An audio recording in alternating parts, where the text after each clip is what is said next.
1, 2, 1, 2, 1, 2, 1, 2, 1, 2, 1, 2.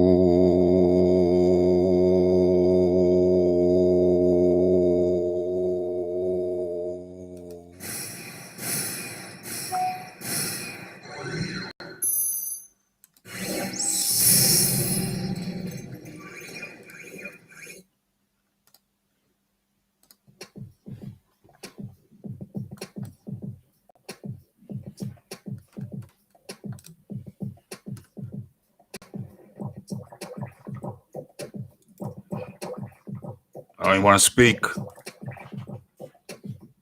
I don't even want to speak. I'm lost for words. I'm lost for words. Bewildered and bemused.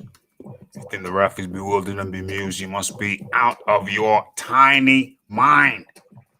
Never bewildered. Never bemused. Well, anyway. Okay. Hello and welcome. Welcome to what? Boxing Talk with Rafi. What number are we on? What number are we on? 337 or something like that. 337 or something like that. Something like this or like that. Is it like this or like that? What am I doing? Easing into this thing gently. There's a number of angles we need to address. Attack. There's a number of angles of attack. Angles of attack. That's what we're looking at. That's what we're dealing with right about now. Uh-oh. I don't like that. Damn, if I got to come out of that and then go back in, I'm scared. I don't want to do that. I don't want to do that. Damn it.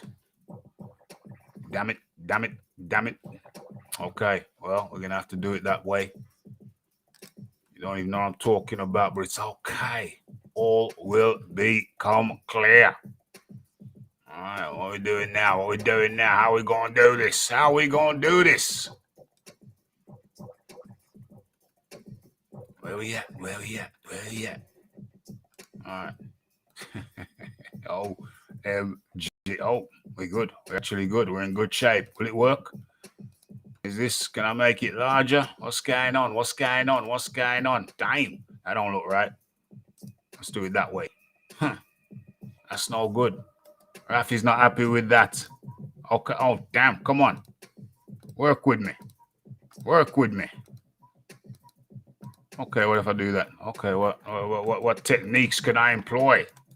What techniques can I employ to get this thing to the right size? Persistence sometimes pays. Can you see that? Can you see that? No. How we want this thing? How are we going to do it? How are we going to do it? No. Yeah, that looks respectable. Does that look respectable? Rafi's in a devil-may-care mood right about now. What we saying? What we saying? What we doing? What we saying? Okay. In fact, what's the title of this thing? Let me go over to the YouTubes and do the sound check, and let's make sure everything is as it should be before I really get into this shiznick, before I tear the back out of this shiznicks. Where we at? Where we at? Where we at? Okay, let's kill the music just for a second. Oh, Lordy. Just for a second, let's kill the music while we do the sound check. Just for a second. Let's go back a bit more. Rafi's in a devil-may-care mood right about now. Yes, I am indeed. Okay, so let's get that going. Let's bring that up to speed like so. Yes, Okay, so we're good over there. I think we're good. We're good over here. Okay, so let's have a look. Let's have a look. Let's have a look. What's the title of the piece? As I break into my northern accent, what's the title of the piece? Luis Ortiz pulls out of the IBF Eliminator versus Hrgovic. OMG. You know, the title was going to be somewhat different. It was going to be a different title. What was the original title? The original title was Boxing. Well, no. It was Boxing Talk with Rafi 337. The original title, I mean, the original piece, I mean, I was leading. The leading piece was going to be. It was going to pertain to. Hold on. Let me just put up the what was going to be the original title or the original title piece. Call it what you will. Call it what you will. Oh yeah, where we at? Where we at? Hold on a second. First things first, let me drop the link. Drop that down. Damn. It's like I'm operating a starship over here. So many buttons to press. It's crazy. It's crazy, I tell you. Crazy.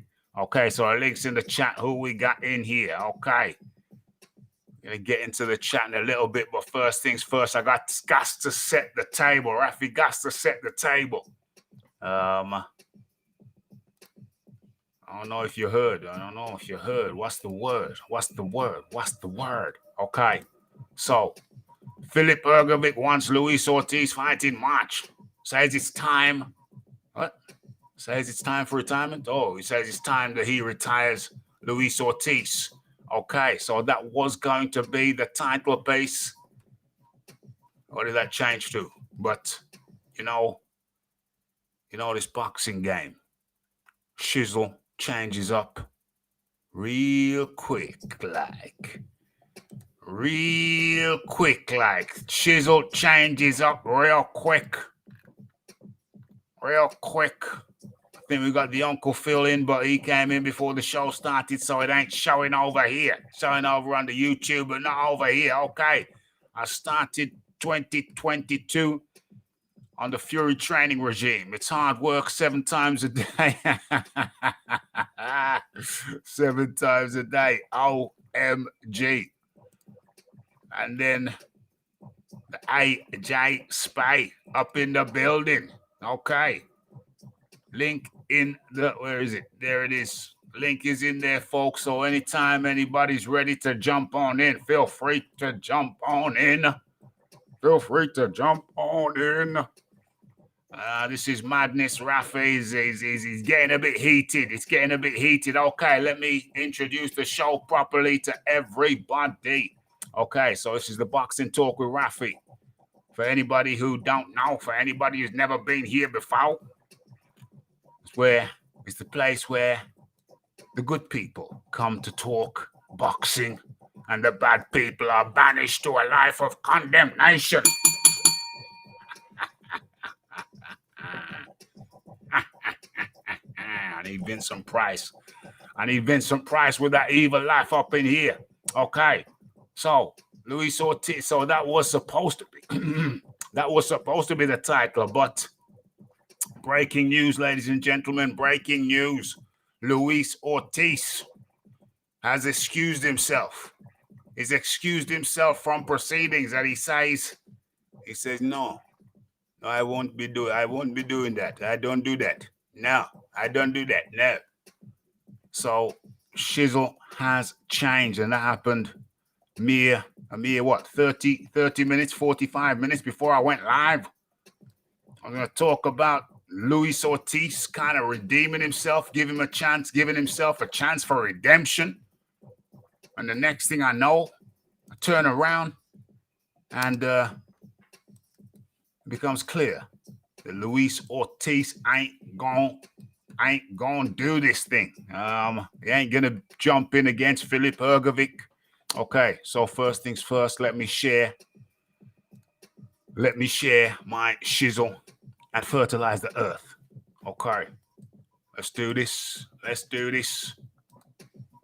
Dang, I don't know, man. I need to crack a window. My body temperature is up. Maybe it's just because I've just ate my dinner. Or is it yellowfin tuna with garlic, red onions, and red peppers. It's a marvelous concoction. If you want to see what it looked like, how beautiful it was, you best go over there. Where? I don't know. Instagram. Yeah, maybe Twitter. Try Twitter. Go over there, follow Raphael Dawkins Combat Radio on Twitter. If you're a hungry jack and you want to see what Rafi had for dinner. Okay, so we shared it in one place. Let's share it in another before we get this thing really on and popping. Okay, so shared it there. Where else am I sharing it? Uh-oh. Sharing it there too. Okay, let's share it here too. Boom.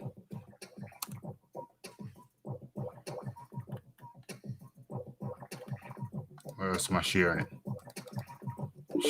Sharing it there too. Boom. Boom. So sharing multiple places, multiple spots. What happened here? I think I heard. Did I not hear the sound? Did I not hear the sound of someone joining me? Yeah, there it is. There it is. Okay. And in comes man like AJ Spy. How you doing, AJ Spy? What's good? Can you hear me? Yeah, man, I hear you loud and clear. How you doing, AJ? I'm all right, Rafi. How are you?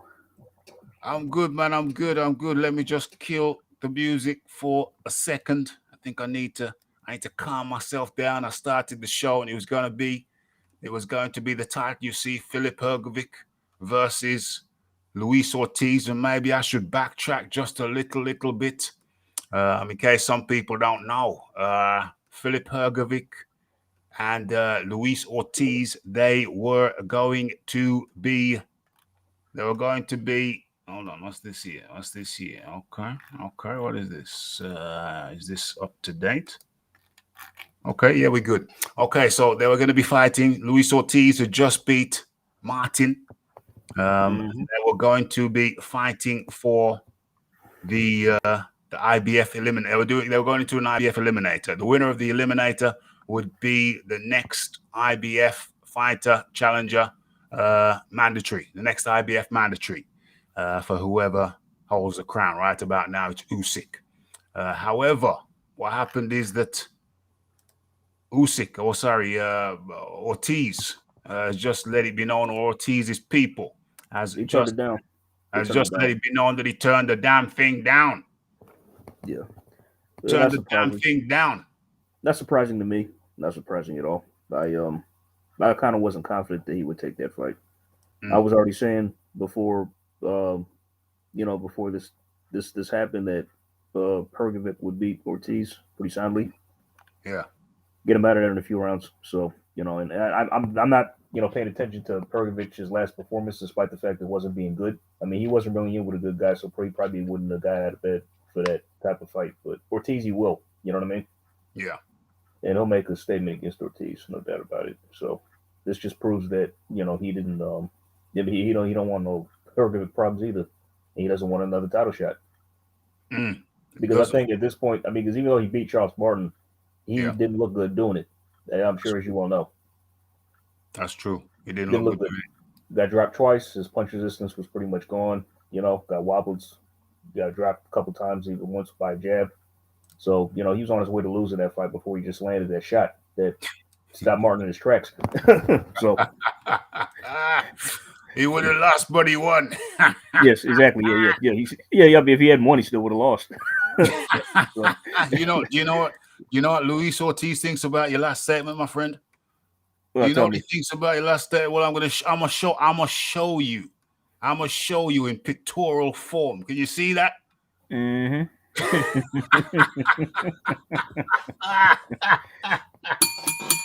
I'll give it to. I mean, just Rafi, his days are numbered, man. You know what I mean? Yeah. I mean, he's pushing. I mean, he's over 50, probably over 50 years old, if not that close to it. You know what I'm saying? I'm picking every. Yeah, I can name several heavyweights in the top 10 that would beat him now if he were to fight him.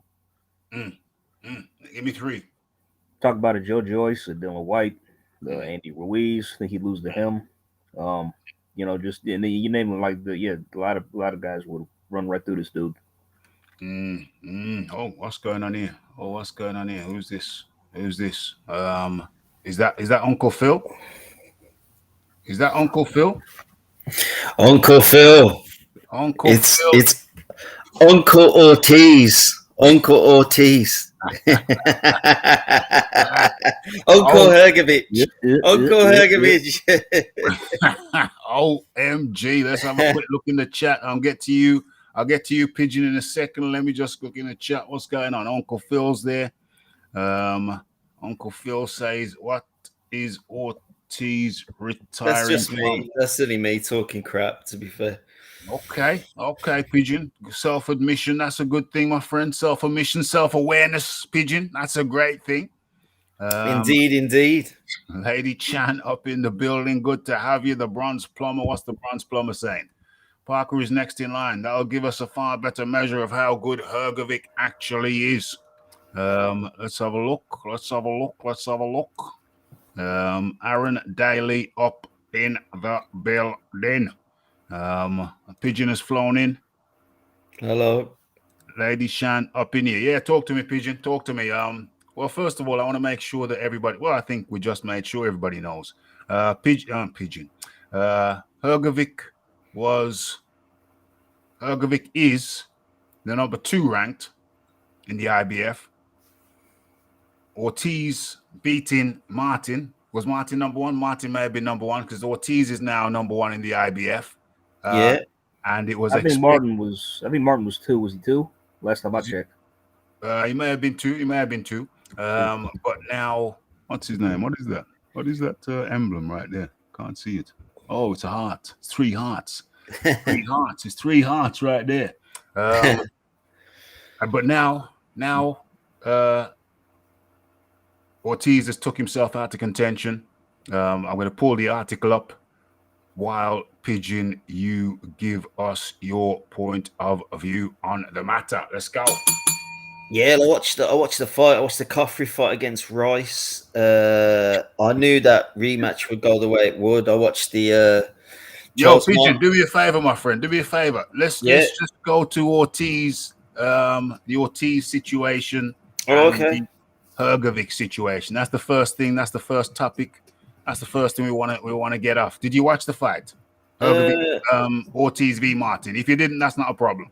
Yeah, I did. Like, I think with the IBF, they're normally a bit more respectable the way they act. So I think that, like, if that fight's going to actually not happen, I think Hrgovic is second or whatever he is on the IBF list. I know he's high up.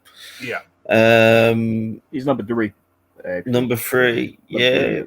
So I'm just saying, if the fight's called off, if he wants to retire, then that's up to him. But yeah, interesting news. I haven't got much of a view on it in terms of the fact that I would have liked to have seen it. I wouldn't have been overly anxious to see it. But yeah, I don't know. I don't know what's going to happen to Ortiz now, whether he's going to retire or what. To be fair, yeah. I think going out to a Charles Martin win with his hand in the rope, flapping around like like Jason from Friday the 13th, flapping around there. I'd rather see something a bit better from Ortiz than that for the end of his career. I've never been that hyped on him anyway. I regard him as the heavyweight Demetrius Andrade, really. Honestly, yeah. Damn, bro. Yeah, I know it's a bit harsh, but I don't get anything from it as a boxing fan. I'm not getting any big fights. Do you know what I mean? What did you say that was a bit controversial there? Because I was just lost in something I've just seen. What did you say that was a bit controversial there?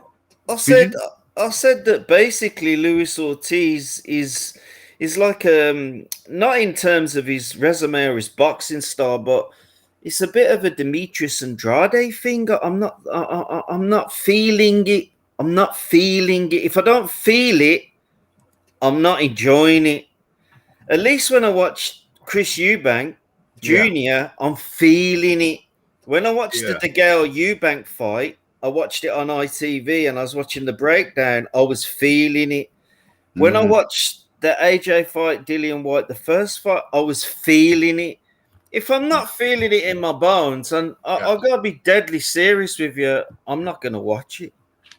Oh, so you like action? You're an action guy, more or less. Not action. I just want to see something that's relevant. And Luis Ortiz and Andrade have not been in any relevant fights that I've watched. None. Well, I mean, that's not, Andre. He's been trying to get big fights. It's just nobody will step up to the plate to fight him in middleweight for the most part. I'm not the person of try or want. I have to see it. And if I'm not seeing it, and you're 35, 33, I think Andrade's 33. I love him to bits. And I do think Charlo, GGG, these guys have avoided him. But if I'm not seeing it, I'm not feeling it. And I have to see it to feel it. And I have to, I'm getting older now. You use your mind a bit more when you're younger sometimes. And emotions, not that much. But the older I'm getting, as a boxing fan, it's different to being a normal human being. The older you get, your emotions are more. So you want to see things that you enjoy. And if I'm Luis Ortiz against Charles Martin was just terrible, man. I preferred the Jonathan Rice Coffey fight to that. At least that was entertaining, Oh, OMG. Sorry. OMG. Okay, there's a lot of stuff coming up here. The first thing, I just opened up my email and I think I've got a 2-year-old video. 2-year-old video. I think that video has been out for like 2 years. And now there's a copyright claim on it, partial copyright claim for something, a little clip that I used from Joe Rogan. But there's a scam going on in the YouTube world because it was claimed by Super Bam Inc. It's not Joe Rogan's people. I'm pretty sure Super Bam Inc.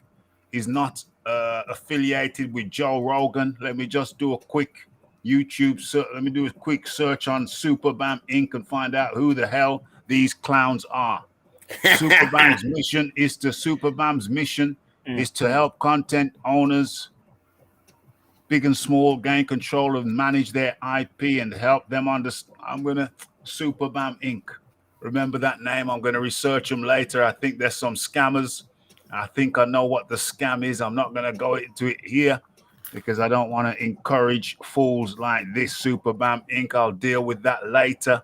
I will contest that later. It seems like Dr. Dre once said, Dr. Dre once said, as hard as you work to make your money, there's probably 10 people out there working harder trying to take it from you. And I think Super Bam Inc. fall into that category. Scammers.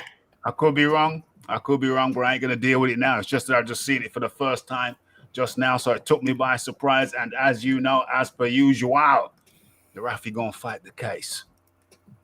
Facts, man. Fear not. The Rafi going to fight the case.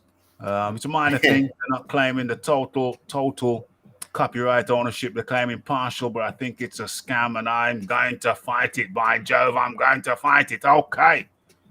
So have we got the Luis Ortiz? Okay. Let me bring up, the Rafi likes to show and prove. Why is this thing? Why I got things jumping up on my screen? I'd rather get rid of them. Okay, there we go. That should put an end to that. Okay, let's show and prove. Let's show and prove. Let's go over here.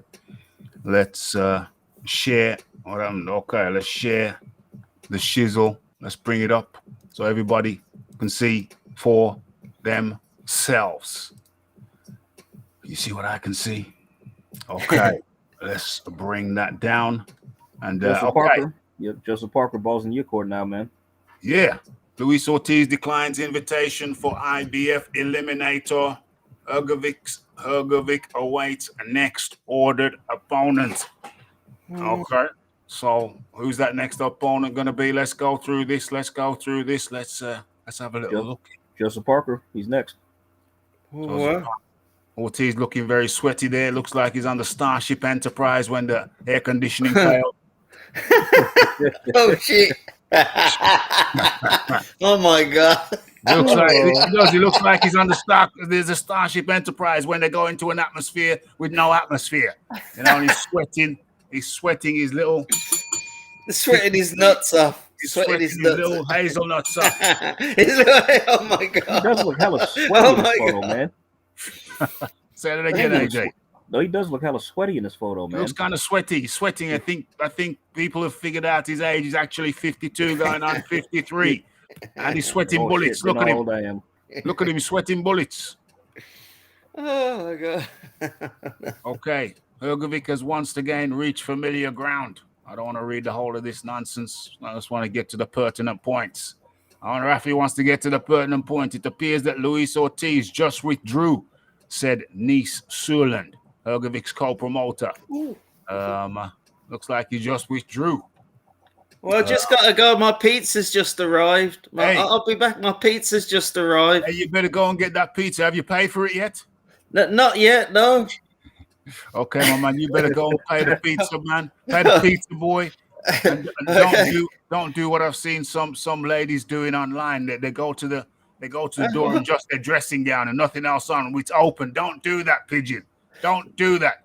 I'll put some ink on. Go and get your pizza, pigeon. Go and get your pepperoni top pizza. Oh, I don't know how to close this now. I don't know. I'll click on there. I'll close it for you. I'll close it for you. Where's he gone? There you go. He's gone. Gone to get his pizza. Okay. So yeah, what's going on? Injury. What? The invitation. He's injured. Is that what they said? He's not injured. No, he's not injured. A source said that perhaps previously Ortiz has not been available for title fights. Ortiz suffered a fractured hand in his win over Martin, with the time required to heal outside the scope to negotiate terms for an eliminator with. So he's injured then. Oh wow. Okay. I never saw that before. Apparently he's got a fractured hand. Ortiz suffered a fractured hand. Okay, I didn't know that before in his win over Martin. Okay, and so the healing time. That changed the complexion of the matter. Damn, I just been. Oh shit! I apologize. That I kind of take back. I kind of take back what I said. Then I know you. If he actually is injured, I get it. I understand. Yeah. So So that's an aspect that we've all overlooked. We've all overlooked that aspect that apparently Ortiz is injured. So I think all of us take back some of what we said. The man's injured and his hand ain't gonna be ready in time. So that changes the complexion of the matter. Okay. So let's have a look. So who's next? Everybody knows by now that Ortiz stopped Charles Martin in the sixth round. The sixth round after Martin dropped the Cuban southpaw two times. What are you saying, AJ? I'm saying he dropped him twice. Yeah. Second time with the jab. Dropped him two times. First time, one time with a jab, and next one, one time was with a jab, another time was with a punch, a grazing punch to the side. Some people say the back of the head, but Ortiz was ducking down. But Ortiz came back and dropped Martin. Well, actually, that's a different topic because he kind of stopped him. He didn't drop him. He stopped him. Well, it was kind of like the when Terry Harper got stopped by Alicia Bumgarner. Yeah, that's what that reminded me of. That's what happened. That's exactly what reminded me of as well. When Terry Harper stopped Baumgartner, he just turned him into a statue. And the referee then would have been perfectly entitled to step in and stop the fight. He should have stopped the fight. That's what he should have done. That's what he should have done immediately. That's what he should have done. Because Martin could have got seriously hurt. Very much so. So I don't know what that dude was on that night, but that guy was geriatric. That guy was moving around like he was on one of them. What do you call them things? The wheels, the Zimmer frame. The referee was walking around like he was on a Zimmer frame. Not even with the wheels, the ones you have to pick up and then take a couple of steps, pick up and the old school Zimmer frame. Now they got motorized buggies and all kinds of things. But back in the day, it was just a Zimmer frame. People just pick it up and walk along. It looked like the referee, whatever his name is, needed one of them because he was slow as molasses. Okay, so let's have a look at the situation now as it stands. As a matter of fact, rat-tat-tat-tat, I'm going to get into the chat in a little bit. Don't worry, folks, but we just need to clear this up because nobody picked up the fact that Ortiz is injured. Ortiz suffered a fractured hand with his win over Martin. Everybody overlooked that part. We're so quick to be Ortiz because he lives on PBC Island. But having said that, AJ, if he didn't have a broken hand, do you think he would have took the fight? Tough one. Yeah, it's hard to call, man. Cool. I mean, that's if he actually is injured. Who knows? We haven't really seen any proof of that yet, have we? True. No. Yeah, so I mean, this source is just saying in the article we don't have any. I said if he actually is injured, I get it, but if not, I don't think he would have took the fight. No, because Hrgovic, I mean, like a lot of people probably don't rate him, but he's still a risk. Of course, he's still a risk. So that's I mean, Michael Hunter turned down the fight. Make it that what you will. Michael Hunter, well, yeah. Which is disappointing, and also like because this has been a problem for a while. I mean, Eddie Hearn has actually been trying to get a lot of guys to fight Hrgovic with no success. No success at all. So you got to wonder about that. So no, I don't think Ortiz would have took the fight. I don't. It's rough. So now, what about you, Rafi? You think he would have taken it? Or? I was hoping he'd take it. As you know, I was hoping he'd take it. Yeah. But he lives on PBC Island. PBC Island. The ruler, the cool ruler, is Al Heyman. And Al Heyman doesn't like it. Treat some of his guys like convicts. They're on PBC Island. It's very difficult to escape. Very few people have escaped from PBC Island. And but I was hoping he'd learned his lesson. I was hoping Ortiz had learned his lesson from turning down the Joshua fight for around $6 million. Andy Ruiz took it for $5 million. And we know how that played out. So I was hoping that Ortiz had learned his lesson. But I don't know now. I don't know. Let me get into the chat. Wanted Ortiz to beat Martin, so I'm glad he won, but he really looked elderly. Yeah, he went down to a jab. Looked like he's left. Yeah. His age. His age. He looked 50. He looked all of 52, 53, whatever his real age is. 52, 53. Heyman say no. Now Heyman say no. Probably did. Who knows? We're gonna get into this. We need to get into this. Feeling it 7 times. What's going on here? Ortiz should maybe try being a trainer. Hey, you'd have to be to the Spanish. It'd have to be to a Spanish speaking because he speaks no Inglesi. He speaks no English. So it'd have to be some Hispanic fellows, some little Cubans over there in. Hold on, what's going on here? Iron Kong's here. I noticed. Iron Kong. Yeah, we in the house. It was good, man. Yeah, what's going on, AJ? What up? What's happening? Yeah. Talk to me. First of all, it's good to have you over and join us, Iron Kong. It's Boxing Talk with Rafa. We got the AJ, what is it? AJ Spay. Yes, sir. And the Iron Kong. Iron Kong. Talk to me, my friend. In the building. We come talk about the Dempsey boogeyman, Luis Ortiz. Because so them say that he's a boogeyman. Yeah. You check? Yeah. So I was on my live today, and I said on my live he will not take the fight. It don't matter what it is. Right. Luis Ortiz cannot do as he like.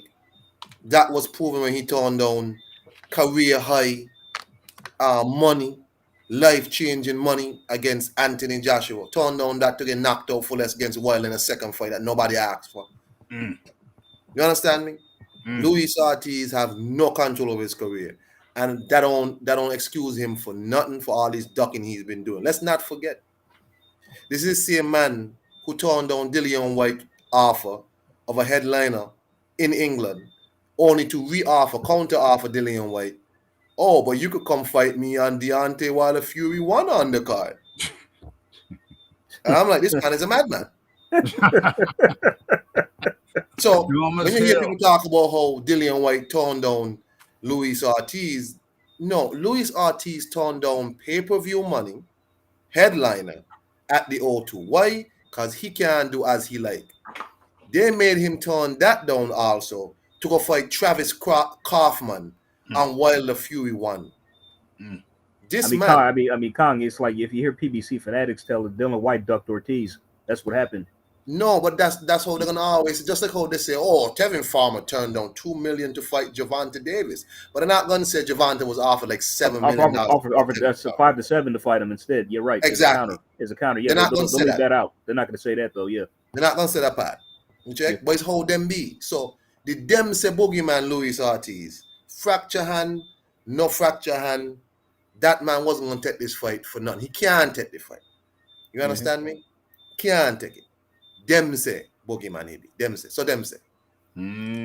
So is Luis Ortiz a prisoner? Listen, let me put it this way.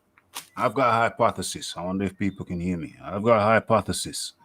My hypothesis is that Al Heyman, let me kill the music. Kill the noise. My hypothesis is that Al Heyman has Luis Ortiz on PBC Island and is withholding his passport. I'd agree with that. Al Heyman is this is my hypothesis, folks. Al Heyman is withholding Luis Ortiz's passport. On Saturday night, we saw that Luis Ortiz, he looked somewhat distracted. We saw his children were there, but we did not see his wife. I put it to you, ladies and gentlemen, that Al Heyman is in possession of at least 2 items of Luis Ortiz's belongings, and he's holding them for ransom. Luis Ortiz has to do as he is instructed to do, or else there will be problems from the island, PBC Island authorities. Luis Ortiz is not his own man. That is my hypothesis. However, have you heard, Kong, that allegedly he's pulled, he can't do it, he can't go through with it because he's injured his hand? Did you hear that? Nothing wrong with the hand. Nothing wrong with the hand. No, nothing wrong with the hand. Lie. Okay. That's what I was saying. I mean, it's like that's if his hand is injured. That's just one. I mean, we don't have any proof of that. So, other than this person's word, so the unknown source. But hold on. But the thing is, if your hand is fractured, you could accept the fight and say, "Look, I accept the fight.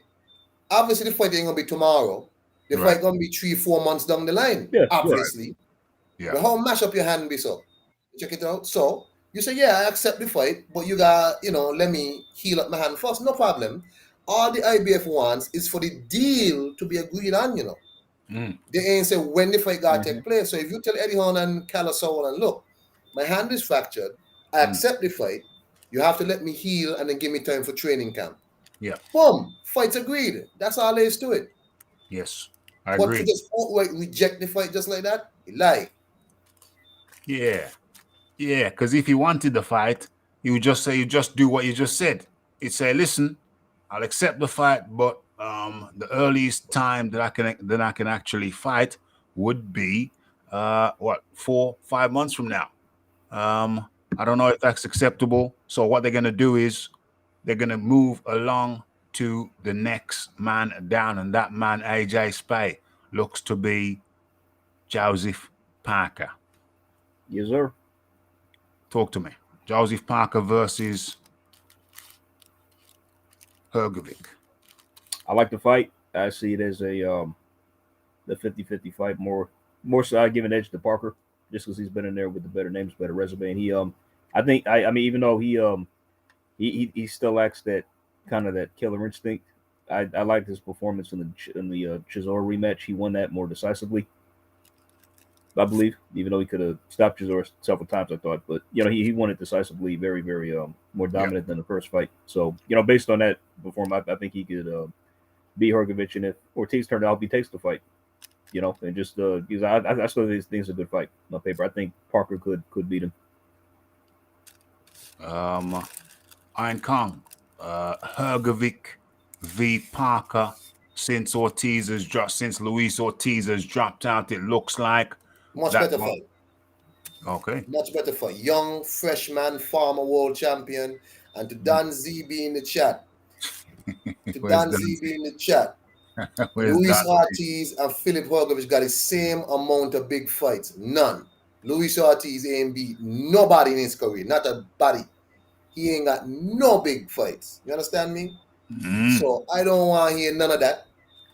Luis Ortiz beat Bryant Jennings, and that's the height of his career. That's it. He's best known for getting cleaned out by Deontay Wilder. Twice. Yeah. You understand me?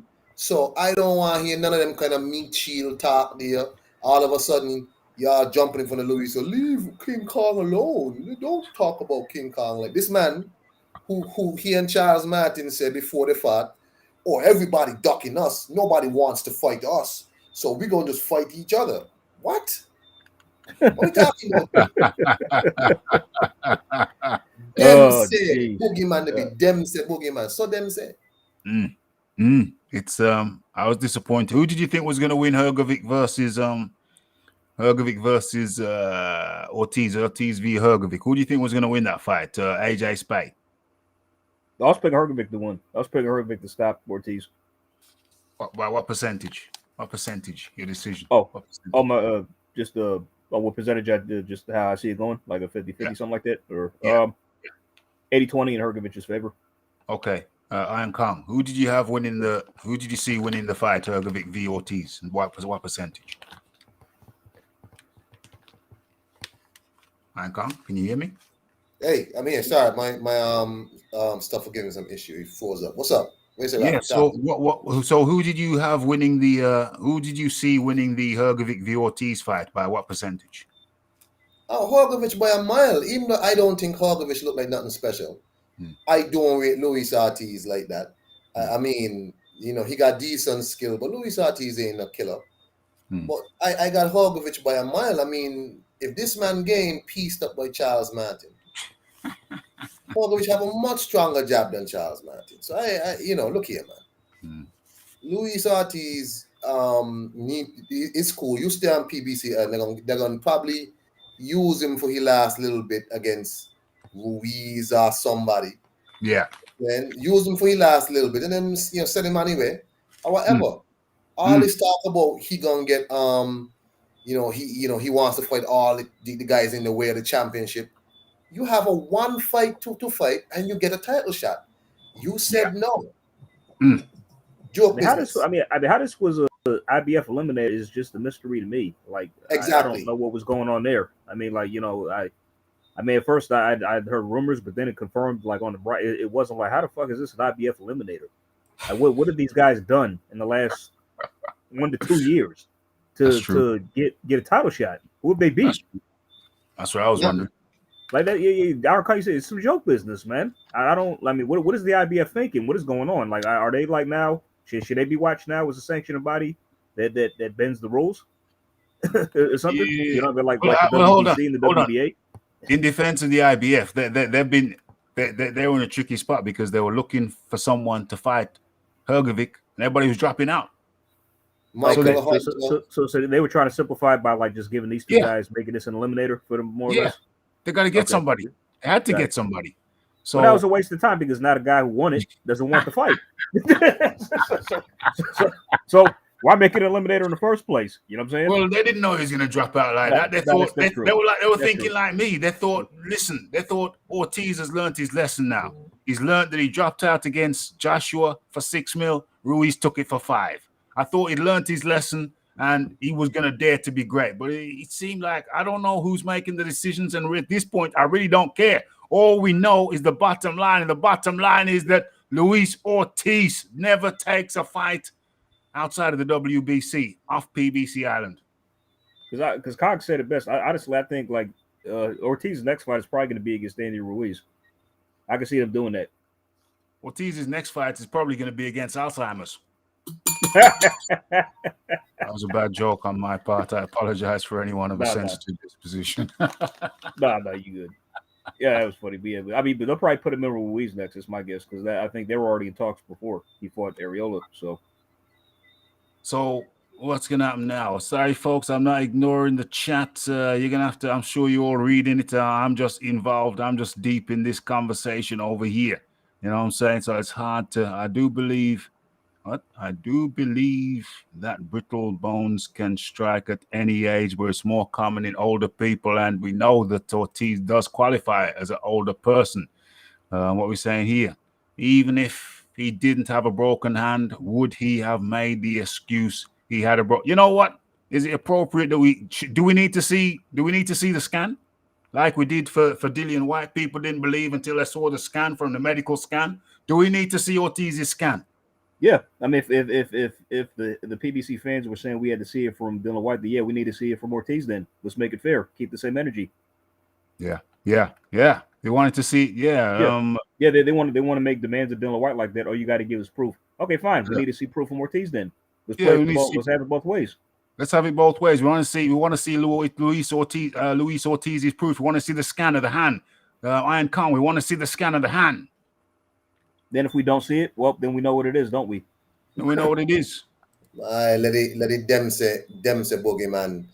Go drink he ensure and relax. You hear? Look here. This man gonna sit there and allow people. And the thing is, when the Joshua situation happened, he come out and say, oh, he didn't make the decision. He got like 3 or 4 people in his management team, none of them talking to each other. One make a decision, don't take it. The other was like, oh, ask for more. Nah, take it. Ask for more. Nah, take it. Until somebody finally said, nah, we don't want that because Al Heyman said don't take it. Joke business. Luis Ortiz talking about he got children to take care of. This man, 50 years old or whatever he be. 52. And he ain't make the amount of money yet to retire on. He has to fight still. He not fighting because he love boxing. He got to fight. So, therefore, how about you and your team say, look, Eddie, I accept the fight, not the deal, because I want a little bit more money. I remember Sauerland and them saying, you don't have to accept the deal, but just accept the fight. We could work out a different deal. Ain't no problem. Yeah. This was after Michael Hunter duck, another man who said he's a boogeyman. You understand? Michael Hunter. So, therefore, they say anybody else, you don't have to accept the same money. Accept the fight and we can work out a different deal. No problem. Exactly. So, but hey, look here, man. He could keep his stance to himself. Joke business. These people know all. You see, they got to protect Ortiz because if Hrgovic deal with Ortiz in a dreadful way, in a dread manner, that going to make Deontay Wilder best win look terrible. It already was. It already was before so-and-so got stopped. I mean, Martin was already making Ortiz look bad. I mean, if he beat Ortiz, then shit, you know what I mean? That makes Deontay Wilder look even worse. Yeah, even worse. because I'm going back because AJ cleaned out this dude in 2 rounds 5 years ago easily. Yeah. Martin cleaned him out in 2 rounds easily, hands down, easy. The best thing I remember from that fight was when AJ got the knockout. He just turned around and shrugged like it was no big deal and walked away. Joshua was like, man, what is this? This is what y'all hype me up for, walk up, God, and all kind of thing. Like, I think you guys are being a bit harsh. Because Charles Martin came out afterwards and he came up with what appears to be a perfectly valid excuse. He said that his shorts was too tight. Oh, God.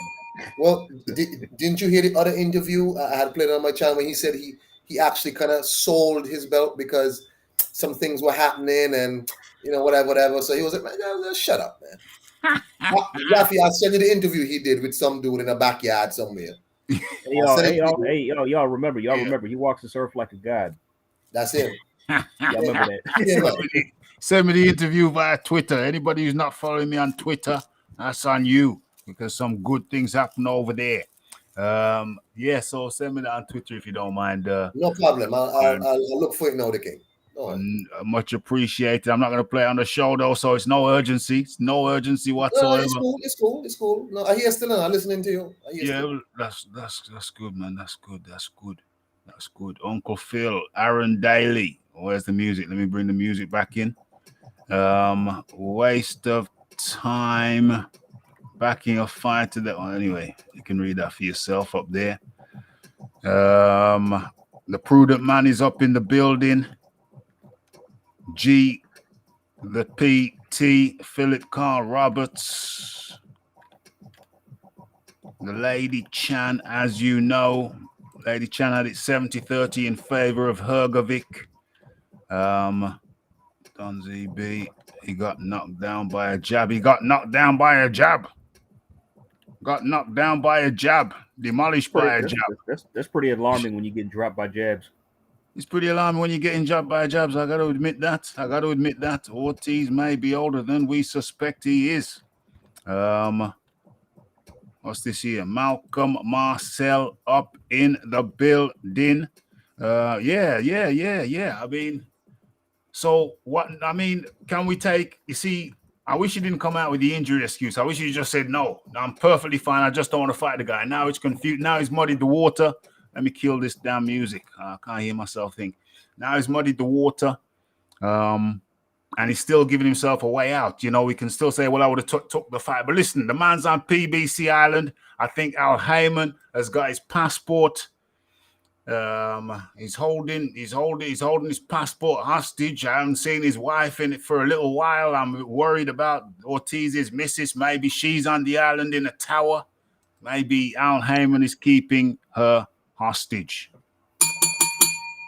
I don't know what's going on, but it seems like we have to stop talking. It's tricky. Do we stop talking about Ortiz? Because he just don't seem available for any title fights outside of the WBC, and he don't seem for any kind of business. Seems like he can't do any business outside of PBC Island. He's a prisoner of Zenda or prisoner of PBC Island. Prisoner. Well, no. So why are we talking about him then? He's a non-entity. If that's the case, why are we even talking about him? I don't know. I'm gonna have to reconsider. I'm gonna have to consider where I even talk about him anymore, because you remember not long ago PBC were talking about getting their own belt. So they were talking about getting their own belt. So why am I even talking about PBC fighters? Why is anybody talking about PBC fighters? If it's the case that they ain't going to fight nobody off PBC Island, they ain't going to fight for no belts outside of the WBC, certainly not in the heavyweight division, then Rafi, just right quick, I do give credit to a couple PBC fighters that proved that they can cross over. The Sean Porter and Marcus Brown, they went to Top Rank for those title shots. So okay. Sean Porter did, yeah. And Marcus Brown when he fought the Turbiev.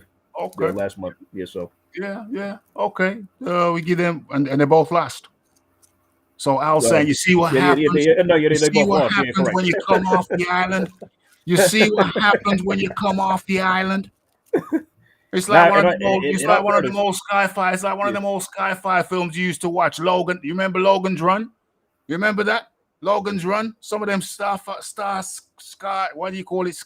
films. They used to see where, they'd dress up in them kind of Star Trek suits and then they'd get to a certain point in the forest, and if they go any further, they're just going to get eviscerated. Do you remember any of them shows, them Sunday shows? They used to come on a Sunday, Logan's Run, and all. Heard the show, never saw it though. Okay, so. Logan's Run and all them. I can't remember the rules, but anyway, you saw Total Recall. Yeah. Yeah. So yeah. Totally. Yeah. So if you go past the perimeter, Yeah. If you go past the perimeter, you will get eviscerated. You won't be able to manage. You won't be able to cope. I think that You know what the best comparison is? There's a show called WandaVision, like this Marvel TV show, where like one of the main characters puts up like a force field outside like a town, and if you leave the town, you start to fall to pieces, and you don't exist anymore. You know what I mean? As long as you stay in the force field, you're safe. That's exactly what I'm talking about. That's exactly what I'm talking about. Logan's Run. That reminds me of Logan's Run. Iron Kong. If they leave the compound, you get eviscerated. Mind them fellas, man. Bunch of jokes. You know, you ever see this movie Life? Who's starting that? Oh, Matt yeah. Lawrence and Eddie Murphy. Eddie Murphy. Yeah. And they got this, and they got the gun line. Yeah. Any man cross the gun line gets shot. Yep. Yeah. Fine. So it's Al Heyman up in the tower with his gun. And any man cross the gun line. You gotta go to boss. Damn. Blocker. Damn. Yeah. But don't mind them guys, Rafi. Them guys, I wish them the best. Yeah. I mean, PBC put Luis Ortiz and Charles Martin on pay-per-view, bro. I didn't buy it, so. You'd buy what, sir? You'd buy what? I said I didn't buy it. I didn't buy it. Oh, you didn't buy it. Well, it was a quite a reasonable price. It was I'm told it was $40 for us. So Rafi, you know what I could do with $40? Say that again? You know what I could do with $40 American dollars? Oh yeah, exactly. What would you do? You could do some things with that. I could do something with $40 American dollars. That's $40 American dollars, like almost $70 for me. Yeah, bro, that's gas money. That's gas money, bro. Yeah. Yeah, you can do. And how much is it over? Well, it was only £10 over here. I mean, $40 off. The straight conversion would be about £30. So that's a lot of money. I mean, if you lose £30, you're going to be upset. You know what I'm saying? You're going to be upset. And this is Logan's Run. I think he was a bit more saucy than I remember it. I mean, we was kids at the time. What is it? Logan's Run. It was the program that I was just talking about, where if you go past the force field, you get eviscerated. Everywhere there was a force field. I wondering what kind of podcast this turned into now. Nick, what your man is here? Hey, this is the show, man. This was a kiddie show, but I don't remember this lady here in the green. Show? Okay. I don't remember this. It was a kiddie. I don't remember this lady in the green. Huh. This is aroused my curiosity. My curiosity. Your curiosity. All right, Rafi. Yo. Yeah, no, just saying. I mean, you're saying that rose your curiosity. I was like, all right, curiosity. Got it. What you feel like? I have to investigate this. Oh, where's the music? I like music when my curiosity is aroused. I could be the music when my curiosity is aroused. I need to pull this one up. No, maybe just leave it as it is. Maybe just leave. Who that lady Sorry? right there? Who's that lady? That's what I'm saying. It's the Isley brothers. Who's that lady? Who's that lady? I really, who the hell is that lady? She's like she's got a very good bone structure. Yeah, I'll say. I like her cheekbones.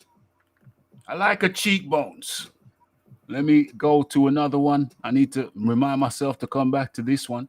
Where was this? It was this cat here. No, it's black and white. Let's forget that. And then Jenny Agatha. I remember her from, what was that Australian film, The Walkabout? Anybody who hasn't seen The Walkabout, the Australian film, old Australian film, it is a classic. I strongly suggest you go back and watch it. It's probably about 30 years old by now, but hey, a good film is a good film. And what's this? What's this cat here? All kind of strange things from Logan's Run, but the thing is that we're always running from something. And this was the Metropolis Logan's Run magic of the 23rd century. Was it 23rd century? Is that when it was? It was in the future, yeah? Damn. I'm seeing some outfits here that I really didn't pay as much attention as I should have as a youngster. Let's have a look at these outfits. These outfits are terrific. What's this here? So there's Logan's run. What? Yo, are those computers on chairs? Are those computers on chairs? This is advanced.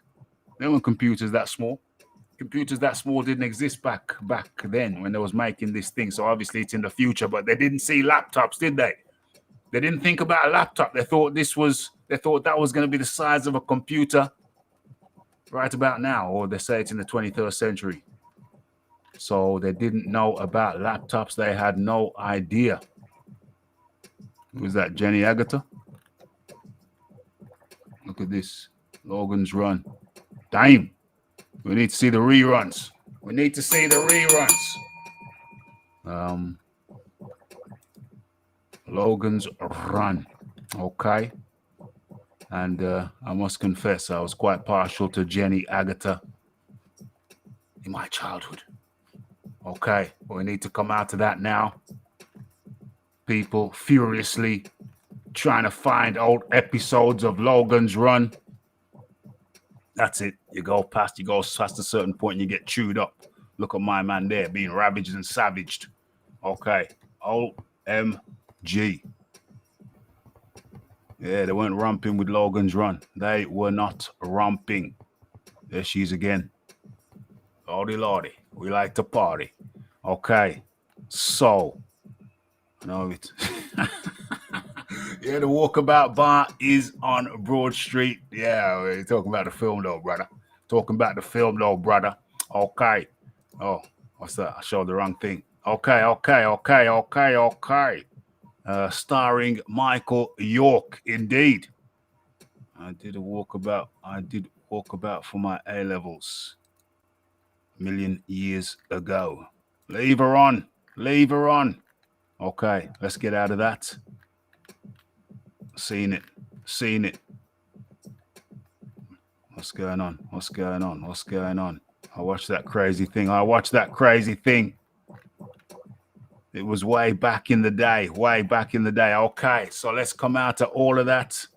Great film. Okay, let's come out of that and let's bring this down. I don't want people's minds to wander.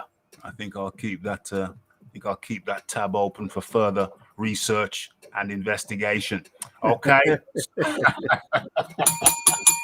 Hey, I'm only doing it for research purposes. Research purposes, please. Let's not be misunderstood or misconstrued. Don't let the thing misconstrued.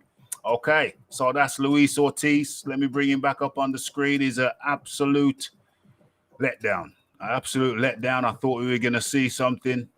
Thought he was going to show us something, but no, it's just the same old song. Okay, what else? What else do we need to talk about? Where are we? What's the 15 people watching? What else did I intend to talk about? Where's the thumbnail? There's the thumbnail.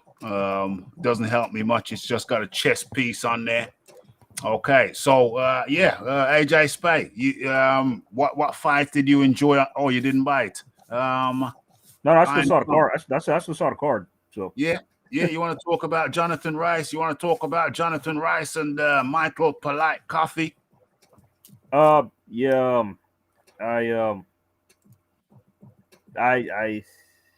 don't even know if I picked the winner for that fight. Really, I think I might have picked Rice, but I'm not too. I can't even remember. But it was just, I really don't see where Michael Coffey goes from here. I mean, if you can't beat Johnny Rice, what else is there for you to do?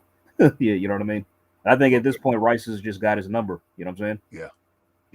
Stopped him the first time, not beat him on points. You know, so I think that he should stay away from this guy. And I really don't know what Michael Coffey does from here going forward. I really don't know. But I guess it was a I don't know, average fight, not too entertaining. So yeah, just very mediocre. I think Rice was 15 pounds. Rice won the first fight, for those people who don't know, and I think he came into the second fight like 15 pounds heavier than he was for the first fight. Yeah, they both were heavier after that fight, if I'm not mistaken. I think so. Yeah, so both of them came in heavier for the second fight than they did for the first fight, and that's kind of crazy to me. It's kind of like how Naki losing Hellenius twice. What does he do now going forward? You know what I'm saying? Yeah. because Kawanaki was supposed to be the guy who was going to be facing, moving on up. And then Hellenius was supposed to be the journeyman who got knocked out by Washington, who himself was a journeyman. Got knocked out by Washington, and then he comes back and he knocks out Kawanaki 2 times, not 1 time, but 2 times. And Kawanaki resorted to all kind of tactics, was headbutting, biting. I'm surprised he didn't try and get some. The second fight, the second fight was worse than the first fight. The beating he gave him. I mean, I think he came close to being stopped in the first round, and then the rematch. Yeah. The second fight was worse. Took a worse beating. At least Polite Coffee kind of improved his game somewhat. He didn't get knocked out the second time around, but Kawanaki, who was being touted as an opponent, a future opponent for Deontay, the Bronze Bomber, he just went down. He just went down bad. 1 time and 2 time. 2 time. And Kawanaki went down bad. What was the real question? Oh, we was talking about Rice versus Michael Polite Coffee. Yeah, I don't know about this guy Rice just seemed to got whatever it is, just seemed to got a number for Michael Coffee. Michael Coffee just seemed to be a guy who he doesn't have any more ideas after things start to don't go his way. Yeah, he is either he's winning the fight completely, but Rice has shown that this dude, if you force him to do something different, he can't. Yeah, because Rice he can't make any adjustments, right? Can't make no adjustments. Like not even simple. Like Rice was not doing anything spectacular. He was literally standing in front of Coffee. Yeah, standing in front of Coffee and just swinging on this dude. Like he wasn't doing no side to side movements, no slipping and no nothing. Yeah. Nothing. Michael Coffee was just swinging for his head, and his big fat body is right in front of him. You know what I'm saying? It's like, damn, this dude don't have no kind of IQ. I don't know what's happening. But man, at 35 years old, bro, hey, maybe we can have a Michael Coffee versus Kawanaki fight. I'll take that. Who? Coffee versus Kawanaki.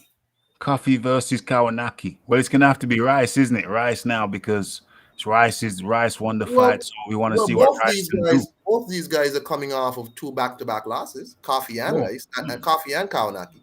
I like that, actually. It kind of makes sense. That makes sense. That's cool. That's true. They're both coming off back-to-back losses. Kawanaki,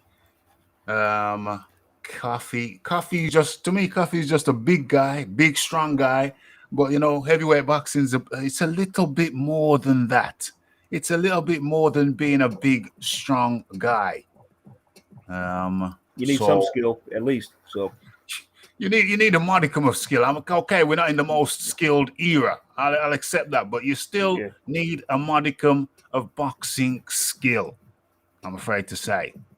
Okay. This is why Deontay Wilder got away with everything, all of his wins for years, because he fought guys who were, none of them were top 10 ranked, really. Except for Luis Ortiz and Tyson Fury.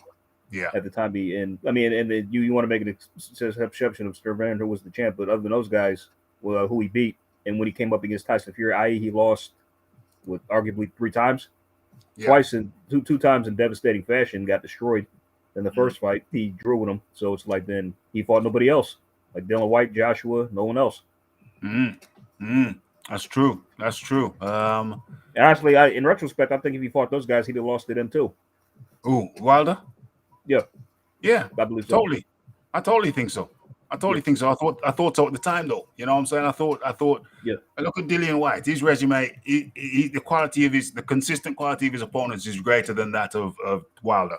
Oh, hands down. Yeah. I think, and I'm just more impressed with Dillian White because that's he's done well for himself for a guy who's only had 6 amateur fights and was a former kickboxer. So he may be crude, but he's come a long way. And I think he would have beat Deontay Wilder not had they fought, and it just explains why he didn't want to give him his title shot. 100%. I've always felt that. 100%. What's going on in the chat? Who else was there? So Polite Coffee. Where does Polite Coffee go? He goes back. he goes back. I think he's up there in age as well. I think he's 35. deep into, 30, I think he's 35. deep into his 35. 35. He's 35. He's 35. Yeah. He's 35. Yeah, He's deep into his 30s. I mean, he came to the game late with the big muscles. That's all well and good. I mean, as a bouncer, hey, if you're a bouncer, yeah, cool.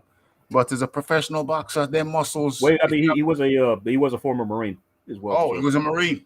He was. How can you be a Marine when you have to run all them miles and don't you have to run like 15, 20 miles or something? Carry backpacks. How the hell is he with that kind of bulk? How the hell? Well, I suppose they pass out. I mean, Kong just hit the nail. The guy just has no ring IQ at all. You know what I mean? He just doesn't know how to make adjustments. He just does the same thing over and over again. So, he just lands a lucky shot. Not his fault, but, he did start boxing when he was 30. That's what the broadcasters were saying. So, started boxing when he was 30. Boxing is not something you should be starting when you're 30. I know. I agree. It's not the kind of game where you can just come in at I don't know many games where you can reach the pinnacle of the game or even in the high echelon when you. I mean, not unless you're a late bloomer and you have that much talent, you could just pick it up like that, and you're that good. I don't even think you could pick it up. I think if you did it early, and you come back to it, then that's one thing. But just going into it when you're 30, boxing. Boxing is not just about having a strong punch. It's a lot more than that. It's about having. You need a little bit of footwork. You need defensive skills. You need to be. Your brain needs to work. Ring IQ. You need to know how to make adjustments. Not to get caught with the same shit over and over again. Over and over and over and over. Yo. Again.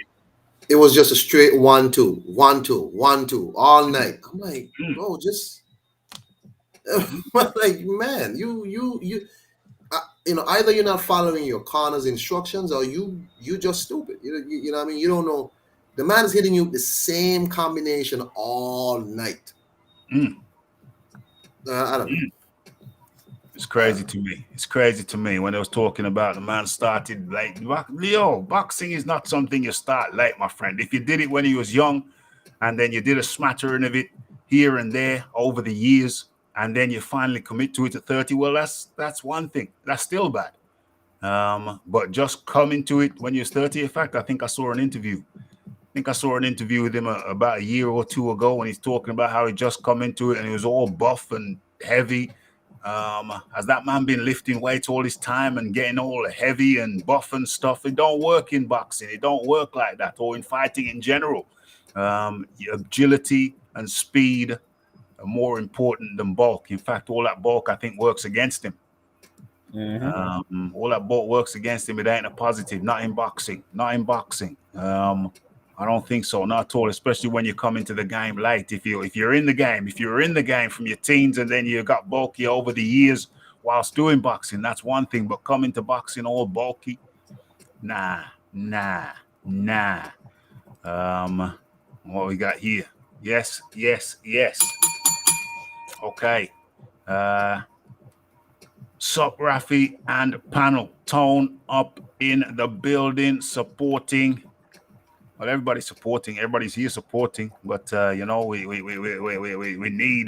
need some of that. We need some of that money to keep the thing running smooth.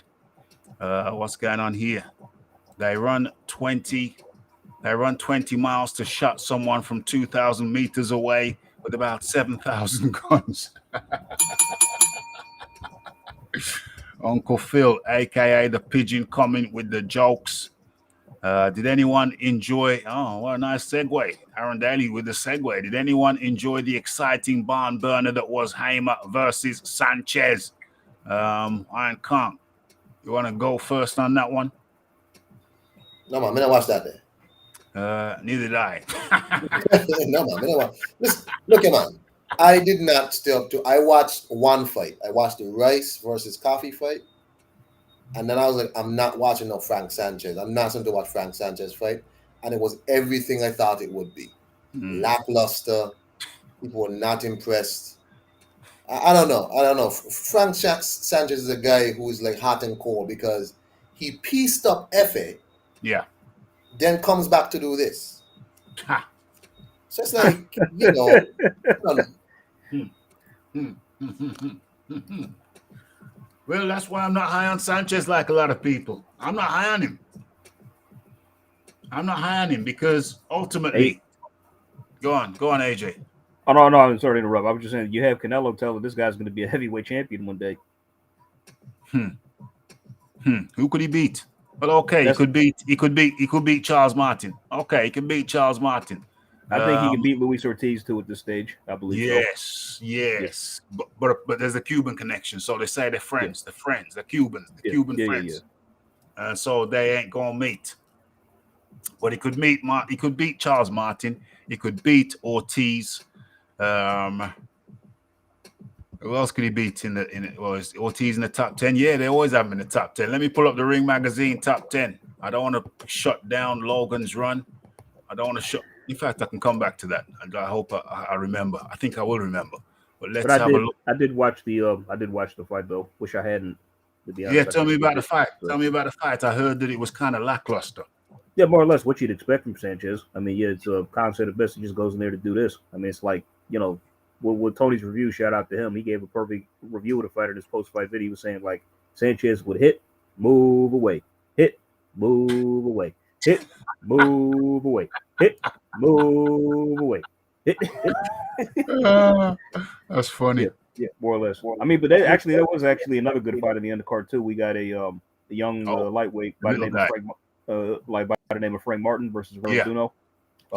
Frank, this dude is one to watch out for. He impressed me that night with his performance. He really did. He performed a shutout for the first 3 rounds and just brutally knocked out Duno in the 4th. He did. I saw that fight. Yeah. So I'm like, oh shit. It's not like everybody's posing the question who would win, like Devin Haney or Frank Martin. I'm like, oh shit. Damn. I'm like, I don't know, man. I want to say Devin, but then he's like, based on what I saw from Frank and that, it's like this dude. Yeah, but he's got that look on his face like he's just some killer or something. Like I don't like the look on his face. He gives me a creepy look. He gives me creepy vibes, man. I mean, like they call him the Ghost. It's like, that's what he fight and look like. Yeah. He's a southpaw. Awkward southpaw.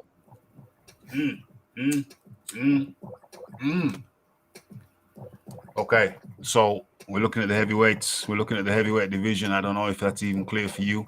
It's clear for me. So let's go down to 10. Who does? Oh, how convenient. There is Sanchez. There is Sanchez right at number 10. Okay, so that's convenient. So let's have a look. Does Sanchez beat Filip Hrgovic? We're just speculating here. Does Sanchez beat Filip Hrgovic? I say, hey, you know what? He might beat Filip Hrgovic. I would agree. I think he could. Kong. Because he's good at countering you getting out of the way of all that shit. So yeah, he's good at countering. He bounces off the rope. Was he bouncing off the rope? Was he doing that trick? Was he lying on the rope and then bouncing off? Shit, I can't remember, but probably fell asleep. He put you to sleep. Yeah, he did. Kong, can Sanchez? Who you got? Sanchez v Hrgovic. Yo, I don't even know. I mean, none of these two dudes look special to me at all. But you know what? I'll still pick Sanchez, right? Because I've seen Sanchez fight somebody big and tall, and FA Jagba, yeah.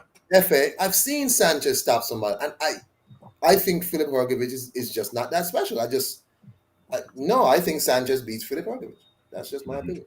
Yeah. I can see that. So, okay, let's go through the list. Sanchez versus Joe Joyce. AJ Spade. Yes, because Joe Joyce is dramatically slow. He hits hard, but he's slow. You know what I mean? He just stalks you, and I think that if Sanchez does his little hit and move routine, he just went on points for the most part, as long as he stays out of harm's way and doesn't let Joyce crack him with anything. Okay, so regular listeners to the Raphael Dawkins Combat Radio, and by the way, folks, if you are enjoying the show, make sure you hit that like button. If you're enjoying the show and you have not subscribed, kindly consider subscribing. And if you want to stay updated with news and notifications, then I suggest you hit the icon. Okay, regular viewers of the Raphael Dawkins know my position on Joe Joyce. He's considered to be slow, but as I always say, and Kong knows this, if he's so slow, how come he keeps smashing fools in the face? Iron Kong. I think Joe will find some way to pull it off. I think Joe will find a way to track him down, but AJ has a point. Frank Sanchez could possibly do a really boring decision job on Joe Joyce, a really boring decision job. So that would not shock me at all. Yeah.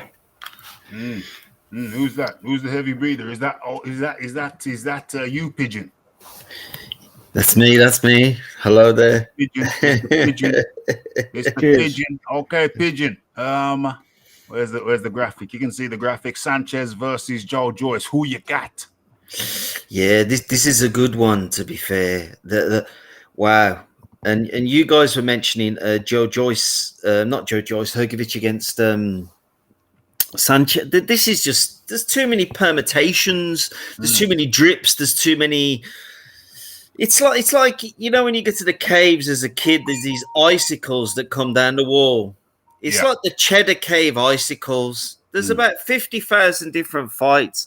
Listen, what I'm gonna say, word up, man. I just think, by the way, thanks for the super chat, and watch the language, please. Just keep keep it PG rated. PG rated. Punch in the face ain't cool. Boxing ain't no joke. No, I don't think it is. Yeah, but we all know that. But a Hrgovic fight, Frank Sanchez. I think Frank Sanchez can catch him early because he's a bit of a big stiff idiot, that guy. Ooh. He walks around like a bit of a tomb. You know, this Hrgovic. This Hrgovic guy. He's a bit like a big mummy. You know, the Dwayne Johnson guy in the films, like a big mummy. Yeah. I think this guy could get caught. I think, listen, if that man's walks around with his head flying out like he's in the stars, he's gonna get put in the stars. So stars in their eyes. I like the way you answered the question without answering. Oh, you just said that. You effectively said Joyce beats Hrgovic. I think. I've never really thought about the fight, to be honest. Don't. Well, let just ponder on it. If you're undecided, just say you're undecided. Okay, Sanchez versus Ortiz. Pigeon. Sanchez versus Ortiz. Jesus, this is very, very difficult. Oh my God. Oh God. We'll come back to you. Ponder on it. We'll come back to you. Iron Kong. Sanchez versus Ortiz. Sanchez versus Ortiz. Sanchez all day. Yeah. AJ Spay. Sanchez versus Ortiz. Sanchez. Yeah, me too. Sanchez just takes him out. He's too fast. He's too quick. When he wants to be quick. Sanchez versus the Ponce. Andreas the Ponce Ruiz Jr. AJ Spay. Oh my God. Oh wow. Oh my God. Oh boy. I mean, it's just because I'm going off of Ruiz's last performance against Chris Arreola. Before that, I'd have been picking Ruiz, but now I'm not so sure. I just give it 50-50, I guess. 50-50. Iron Kong. I think it's the same for me. I gotta see how Ruiz looks in his second fight because he looked really weak against Arreola. He just looked different against Arreola, like really different. Yeah. He didn't look as solid as he looked against Joseph Parker, against AJ. Fight one. He just doesn't. He didn't look good at all against Arreola. So at this point, a 50-50. 50-50. Pigeon. Yeah, I agree with Iron Kong. 100%. 100%. What am I gonna say? Sanchez versus Andrew Ruiz. Which way am I gonna go with that?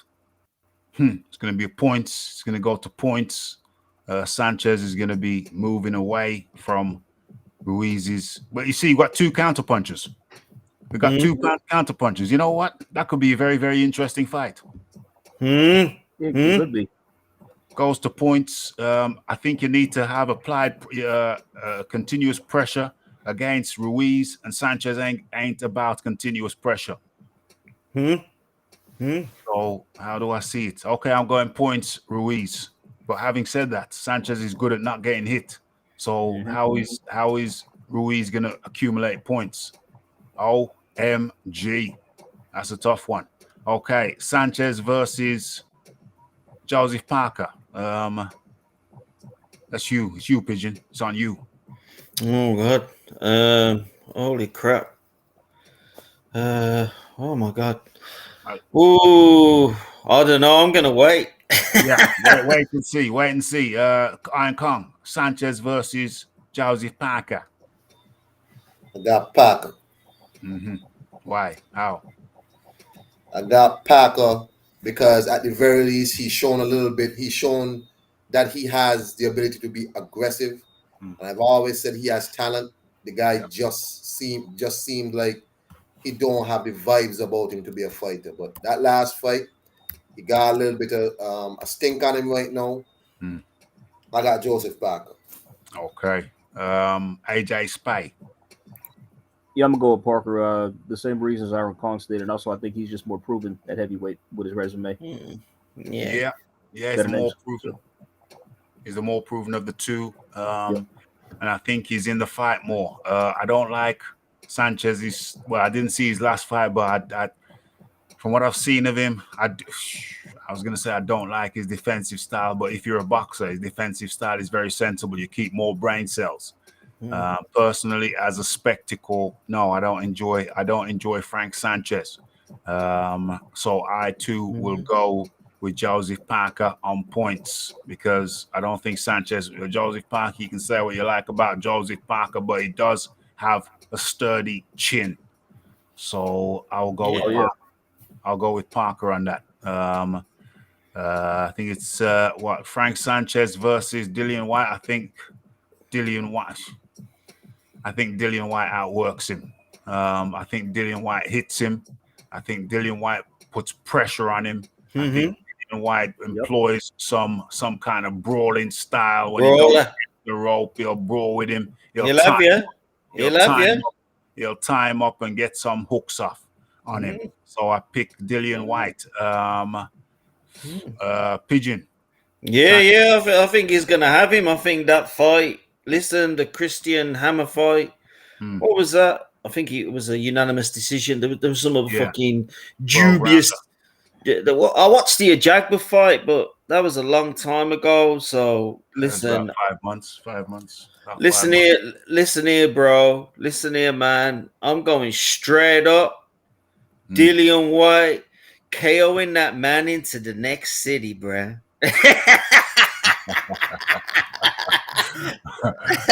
Iron Kong, Sanchez versus Dillian White. Well, let me first start off by saying Frank Sanchez can't beat nobody in the top 5. I got Dillian White. Dillian White eating that food easy. He's gonna eat you for breakfast. That man's gonna get put into a semolina pudding and flipped on his side. That's what he's gonna get. He's gonna get fucking listen. Frank Sanchez is gonna have no vanilla on that. He's gonna go down in one bite. I got Dillian White by stoppage. Fourth round. I've got that. Fourth round stoppage. Okay. AJ Spay, Sanchez versus Dillian White. Dillian clubs him to death. Yeah. Dillian clubs him, just puts pressure, just doesn't let. Obviously, this is why, I think Frank Sanchez is. Well, it's like we need to put him in there with a guy who's not going to stop throwing punches at him. They won't see what he's made of. You know what I mean? What else he can do? What he can just. So I got Dillian White not stopping him. Then probably mid rounds. It's a good fight as well. That's a really good fight. Like them two guys are solid. Yeah. Sanchez. We ain't gonna see it though. So. Yeah. You're right. But it's a good Sanchez versus Deontay Wilder. I'll go first on this. I think Sanchez I think Sanchez can bamboozle Deontay Wilder. I don't see Deontay. Sanchez is elusive. Sanchez is elusive. You cannot hit what you cannot see. I think Sanchez takes out. I think Sanchez beats Deontay Wilder. How does he beat him? I think he beats round two. On points. On points. I think he beats him on points. Hey, Rafi, I got moving on. Hey, that was the Iron Kong. Man. Peace to everybody. Word up, bro. Word up, bro. Good to have your opinion here. That was the Iron Salute. Kong. Much appreciation goes out to the Iron Kong. Speak to you next time, Iron Kong. Okay, we're moving along. What's this here? Rafi White catches him in the crumble zone. That's something I said previously. I can't remember who I said it about. But yeah, Sanchez is a cure for insomnia. Yeah, he's skilled, but that doesn't necessarily equate to exciting. Okay.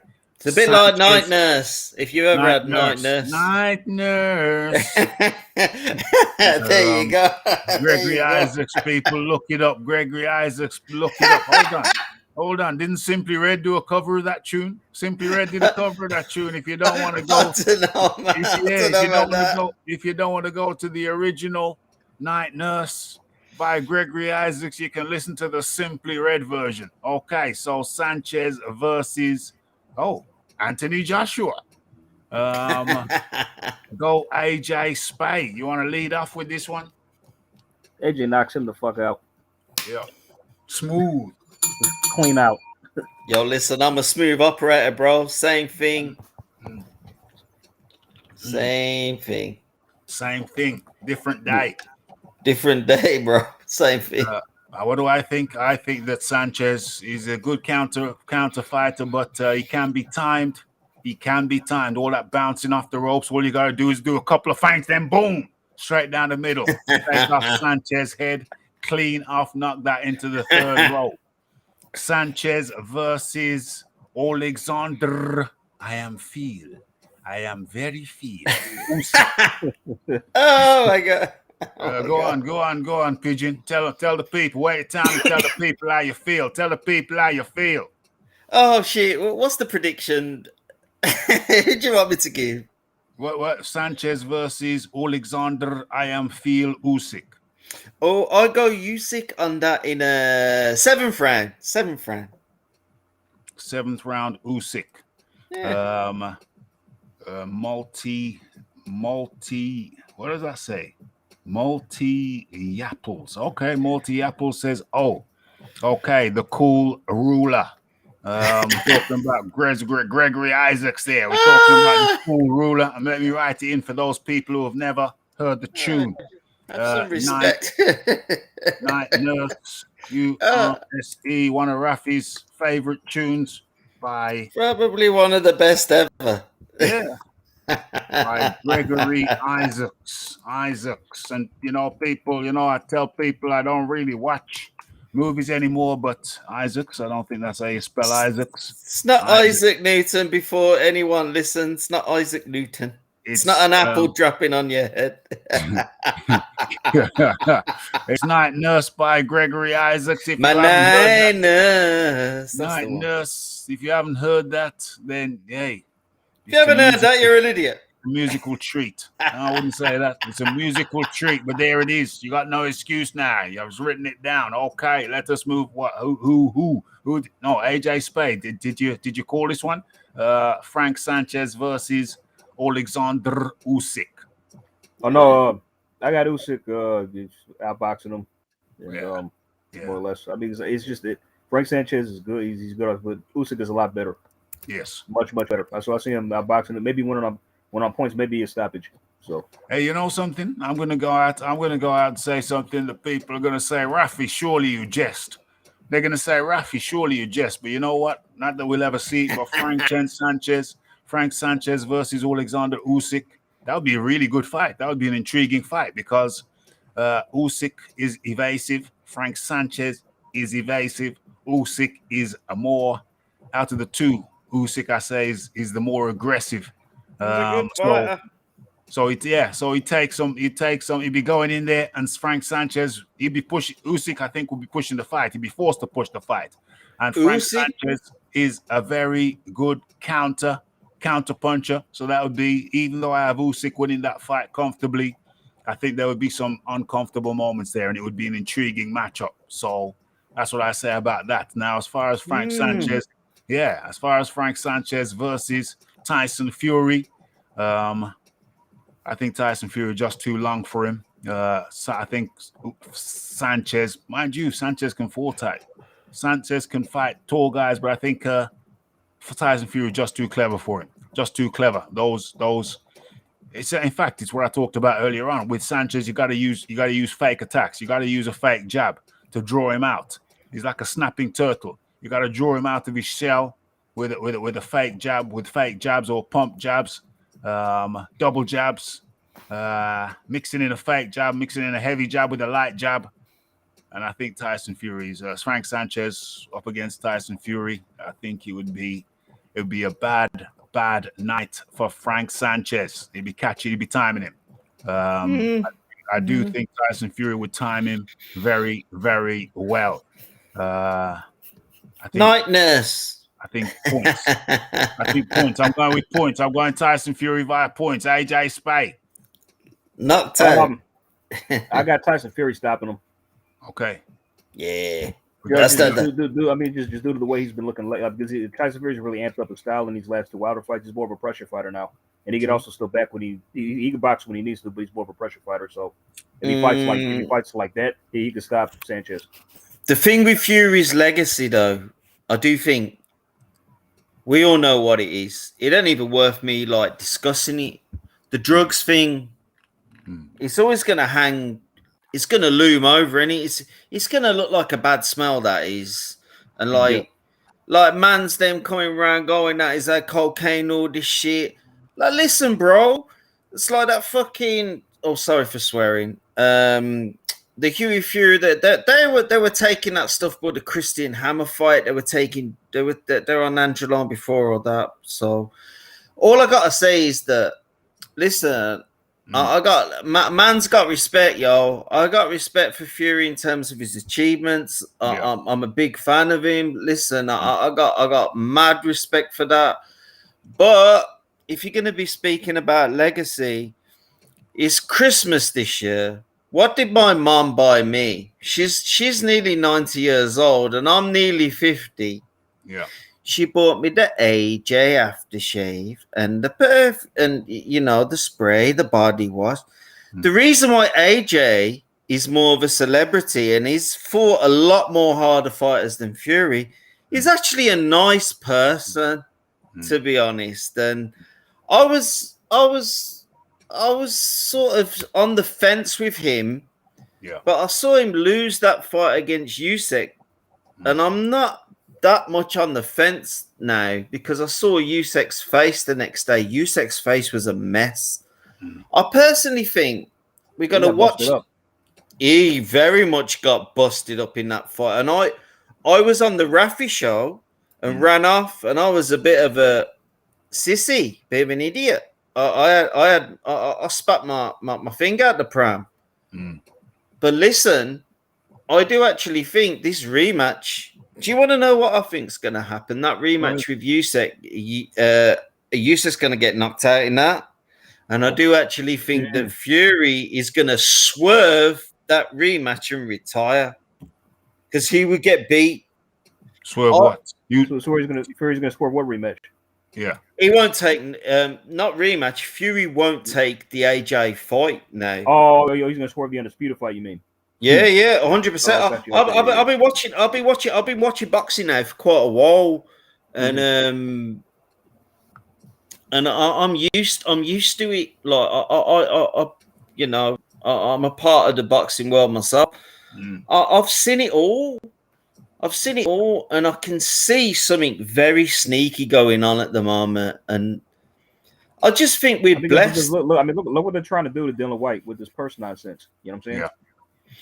Yeah. I'm one of them. Like, listen, I'm not on the. I am what I am with him, but I just think like if Dillian White was around in the Klitschko era, we'd all be lauding him up as the best. We are overcompensated with good fighters in the UK at the moment. We're blessed. We're blessed that we have all these guys that are here. Yeah. This is like music. This is a good era. It's competitive. And it's a hell of a good era. And it's the hell of a good. Yeah, you've only got to look at. You got Tyson Fury, number 1. You got Anthony Joshua. You got Dillian White. You got Joe Joyce. We've always been blessed. That's 4 it. out of the top 10. That's 4 out of the top 10. Ring Magazine top 10. No man's test. No man's not gonna test, bro. No man's test. No guy tests. No guy testing. testing. Funny. Out of all the heavyweights on this list, AJ's fought mostly all of them. Yeah. AJ's fought 7, I believe, is the latest tally. 7 fighters, boxers who were Ring Magazine top 10 at the time he fought them. He's a decent operator. He's an excellent operator. That's it.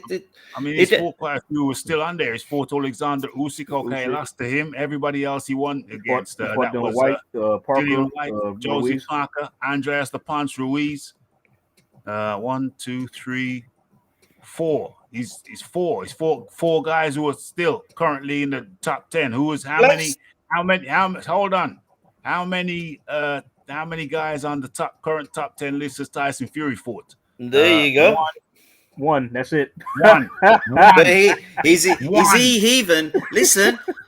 Is he even a top 10? Is Deontay even a top 10? I know he is by records. Lower down. He should be lower down. He shouldn't be third. Deontay Wilder. Wait. Way lower. Say that again, AJ Spade. I know he should be way lower than 3. Dylan White should way be lower in my mind.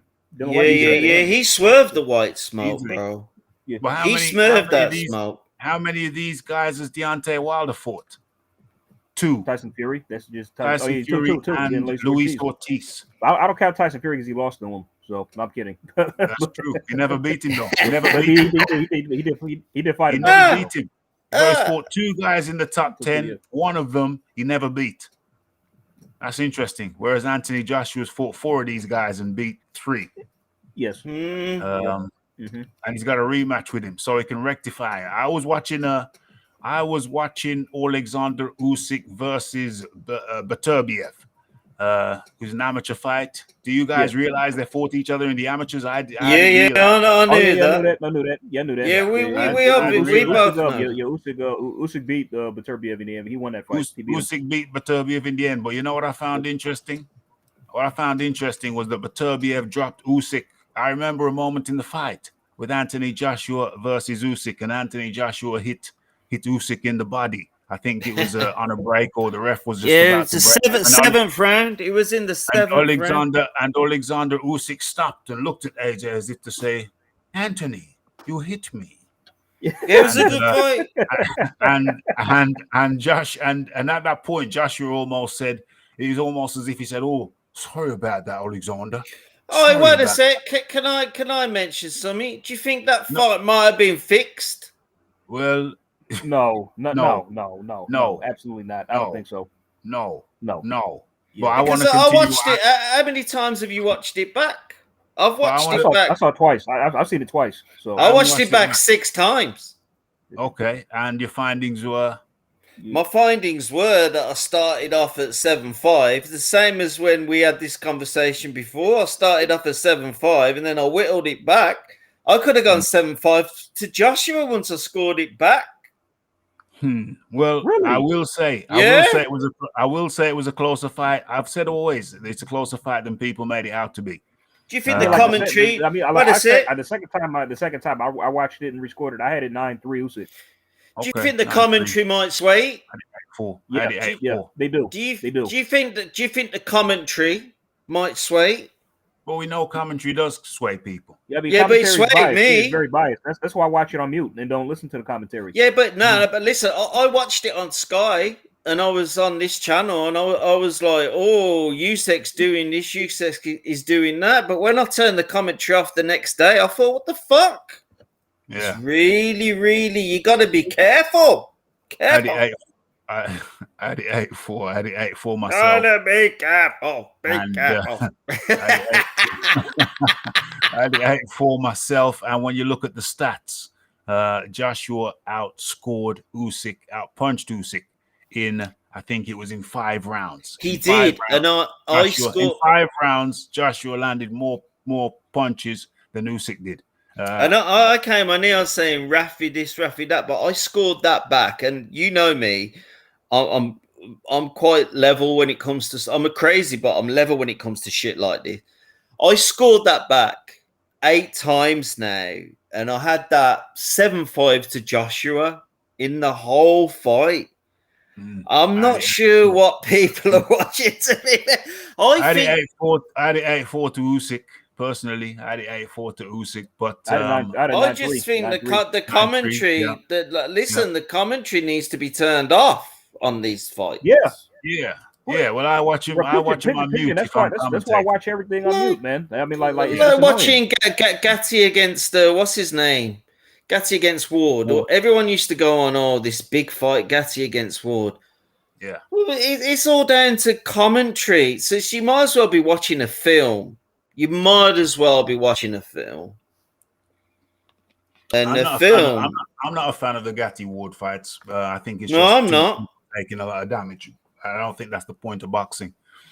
I think the best guy entertaining scrap, depending on what you want to see. You know, I mean, but yeah, just if we're talking about damage taking fights, oh my god, yeah, you know what I mean. Those are probably the worst. No, I detested them. They were on at 12 o'clock midnight after Seinfeld, I think in the mid-90s, and I watched them. I didn't have any respect for that. The only fights that I've ever respected in terms of technical ability, Salvador Sanchez, he was a boxer, Mexican boxer. I like Floyd Mayweather as well. I thought it was technically excellent, but he was, I don't know, I just think the era was strange. And if I'm going on pure power, and this is my favorite boxer of all time, Julian Jackson. Yep. Well, the Hawk. The Hawk. Yeah. Nobody messes with him, bro. Hey, fellas. You take Julian Jackson or Gerald McClellan and put them in today's middleweight area. They destroy everybody. Bust them up, bro. They destroy everybody. They destroy everybody. Same with Terry Norris. Terry Norris was brilliant. My question about Terry Norris was his heart. I question his heart. You're a bit too critical. He was kind of unstable too, man. A little bit. He did a lot of weird shit in the ring. You know what I mean? No, it was good. I mean, like, you know. I can't even remember his fights that well. I just remember that I always questioned the dog. I questioned the dog in Terry Norris. I really did. Terry Norris has only lost about 3 or 4 fights in his whole career. I'm saying he's a front runner. I'm saying from memory, although I can't really remember that much. No, you're right there. I had him down as a front runner. It's all well and good winning fights when you're ahead, but the dog is when you're behind and you come back from that. And Terry Norris didn't seem to me a guy who would come back from behind. He was more of a front runner to me. Very skillful, but I question the heart. I mean, what was crazy is when Julian Jackson knocked him out, he actually got up and beat that count. I was actually shocked that he beat the count. I mean, the ref still stopped the fight because he couldn't continue, but he got up on time. Yeah, and he knocked Morris Blocker out. He knocked Morris Blocker. Bro, he froze him in time, bro. With the first shot he landed, then he hit him 2 more times for good measure. Then he drops like a stone, and then he beats the count. He got up.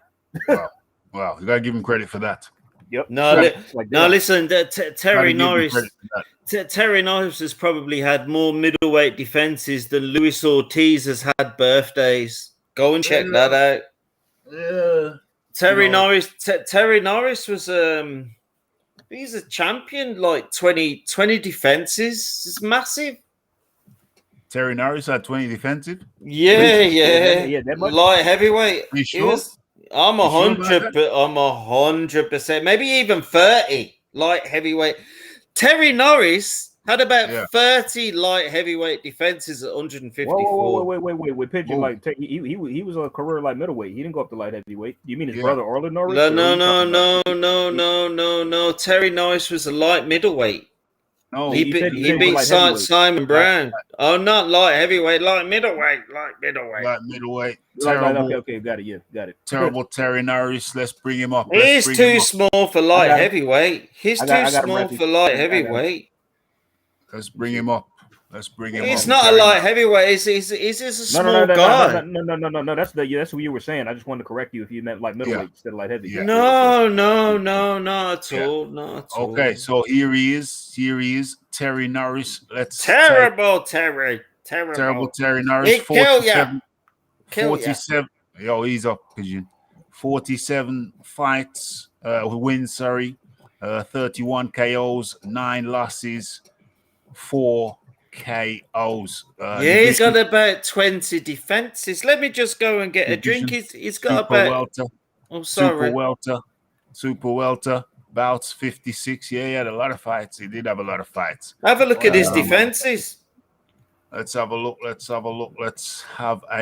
Okay, so World It's about- Boxing Council super welterweight, It's about international He was excellent. super terrible, welterweight. Terry Norris. Okay, so we got 1, 2, He was my 3. favorite fighter. 4, 5, 6, 7. So we got You'll be 4, going 7. back. You'll be we got going 6. back. Hold on. Sorry. One at a time. So he's got 6 or 7. No, go back. There's about 20. There's about Yo, 20. Pigeon, one at a time. So he's got about 6 or 7 defenses of the World Boxing Super Welterweight title. He's got about 6 defenses of that. And then he loses. He lost it, but he won it before as well. Luis Santana. Yeah, we're going down. Luis Santana. He beat him 2 times. Okay. And then what's this? Super Welterweight. He won it there. So he won. He beat Simon Brown, then lost 2 times to Luis Santana. Then he went on a run of 8. Let's go further down. Super welterweight 1. He 2, beat Magic 3. Taylor. He beat got Magic 3. Taylor. Yeah, one at a time, Pigeon. Sorry, bro. He's got 3 wins there. He beat Joe Gatti. He beat Troy Waters. He beat Morris Blocker.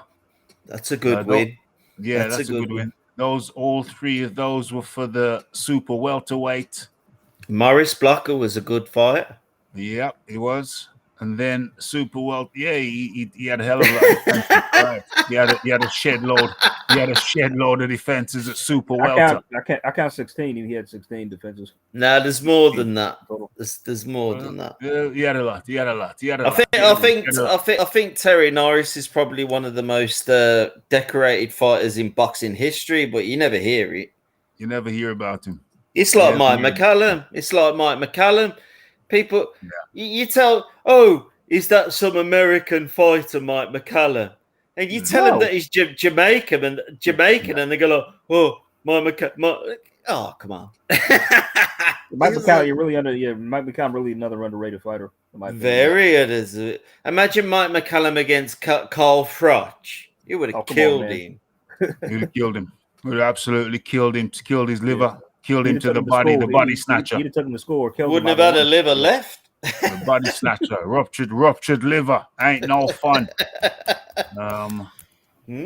Who's suffering from Terry Norris? Suffering from pugilistic dementia? Is that what you're saying, Terry Norris? He is. Yeah, that's true. Yeah, he is. Yeah. Is he you? Is he you? Suffering. Well, pugilistic dementia is certainly an illness. There's no 2 ways about it. No ifs or buts. No ifs or buts about it. And that's unfortunate. Very unfortunate. Unfortunate indeed. Oh, damn. I almost forgot. Y'all must have forgot. What am I bringing up now? I need to close a window or 2. There's way too many windows open. Let's close this one. But I like that expression on Ortiz's face. Is he very ill? He's got pugilistic dementia, my friend. That's ill. That's why you never see him. When's the last time you saw Terry Norris? When was the last That- time you didn't see him? That's why the 30 defenses. That's a lot of Yeah. defenses. It's a lot of defenses. Okay. So That's made me a bit sad. well, yeah, it is saddening. It's Unfortunate. saddening. Really unfortunate. Yeah. Yeah, it's made me a bit sad. That's made me sad. Very unfortunate. Okay, but I'm looking for something. Don't tell me I didn't save it. Who sent it to me? Where did I see it? Who sent it? And where did I see it? Okay, I think I know where I saw it. It's worth bringing up. So it's in my phone. I'm going to have to take time out. I'm going to have to take time out and bring this thing up. I don't want anything moving. I don't want anything of that nature. Okay, we'll bring this up while I look for it. Okay. I never heard of that pugilistic dementia before. You never heard of pugilistic heard of that? dementia? No. You heard of punch drunk though, yeah? That's Yeah, the same thing. I've heard of that. That's It's the the same same thing. Oh, is that the same thing, is he? Same Yeah. thing. Another name for it, yeah. Oh, balls. Same thing. Yeah, it's unfortunate, but let me just look for something which I think people will appreciate me sharing. And unfortunately, it does involve an element of pugilistic dementia. Ah, But it was a good moment, so I'm going to share it. I thought I had it somewhere else. Where is it? Don't tell me I'm going to struggle to find it. Oh, I found it. So how do I get it to my computer? Off my phone to my computer. you'll do it. You're quite clever. You're quite clever. Man, I'm not the most technically gifted guy, but You're more technically gifted than a lot of us here. So I do know I have my skills have improved over the years. I'm So sure. let me send this to myself. Let me send this to myself, and then I'll be able to bring it up. And I think it's worth seeing. It's a good moment. It's you could look at it as an emotional moment. Okay, it's come through to me. Ah, Let me share this. Let's go into this, which is going to take me into that. Okay. Let's go. And let's close that. Oh, damn. Every time I open that, I get pop-ups. Okay, let me close that down and let me share this with you right about now. I've got too many windows open, but we're almost there. We're almost there. We are almost there. man's on the window. So, okay. So here it is, I think. Can you see it yet? Yes, you Yeah, can. yeah, we can see, bro. Let me see if I can make this just a little. Oh, I can go full screen on this. There we are. So that looks a lot better. Okay, so we're coming up to the 11th hour. So people, if you enjoy the show, hit the like button, hit the surprise button. Don't hit Rafi's surprise button. Hit the like button, hit the share button, and hit all the good buttons. Hit the bell icon to stay updated with news and notifications. And before I go into this, What? let's have a look. Paul Evans says my dad passed away with dementia. Not a good disease at all. No, I had an elderly, not exactly relative, but a family friend who came down with dementia. It was very strange because she was always a very sharp lady, always a very she was just a progressive lady. She always worked. She raised the kids really well. And it was a surprise to see her, of all people, come down with dementia. You wouldn't have thought it. You wouldn't have picked her out. I don't think it's one of them diseases where you can pick out who's going to get it, who's not. Some smart people, very sharp people, all of a sudden they come down with dementia. It's very shocking. It's very shocking. Let's have a look. Let's have a look at some of these comments before I go into this piece. So hit that like button, hit the subscribe button, hit the share button, hit all the good buttons as we bring this thing on home. Let's have a look. Let's see what's going on. Sorry to hear that. Paul Evans. Yeah, sorry to hear that. What's going on? Email it to yourself. I'm way ahead of you. The bronze plumber. That's exactly what I did. But yes. Okay, let's get into this. What's the volume gonna be like? I don't want to blast out people's ears, and I certainly hope there's no music in the background. Okay, let's go.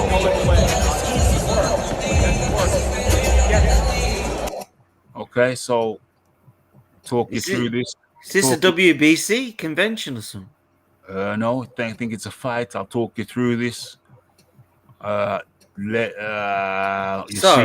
You see Lennox Lewis there tapping his pen. Holy shit! Tapping his pen, looks away, then stands up. Oh! And that is, that is there with his back to us. Do you know that is there? That looks like my Weaver. The Riddick Bowe. Riddick Bowe. It is Riddick Bowe. Oh, I know it. So everybody knows, or most people will know about the. I met him, Bo. Yeah, I've met Bo. Y'all know about the blunder that they made. Push him over, bro. It says the guy was Riddick Bowe. It wasn't. That's what you talk about, Rafi. No, this is definitely Riddick Bowe. No. The Roman came up to him afterwards and they showed him. So yeah. Yeah. So let me just mute that sound there. Riddick Bowe talking to Lennox. I mean, the music. It's tricky. I don't know if we're going to be able to hear what's going on, but you see the handshake there. Unfortunately, Lennox is a very serious guy, and Lennox has seen Riddick Bowe steal on, what was that cat's name we punched up in the press conference? Larry Donald. Larry Donald. Yeah, that's him. Larry Donald. Lennox has seen him try that, do that, punch up a man in a press conference. Lennox is like he ready to go, bro. He's ready to go. Lennox Lewis, on my list of ATGs in the heavyweight division, one of the best that ever done it. Oh yeah, without a doubt. Yes, sir. And he's a serious guy. Even though Riddick Bowe's extended the hand of friendship, extended the hand of friendship, Lennox don't play games. I thought they had. I mean, tell me if this is true. I don't think they completely patched things up. Are they cool with each other exactly? Well, Bo lose now or? Well, Bo approached him, and this is the footage.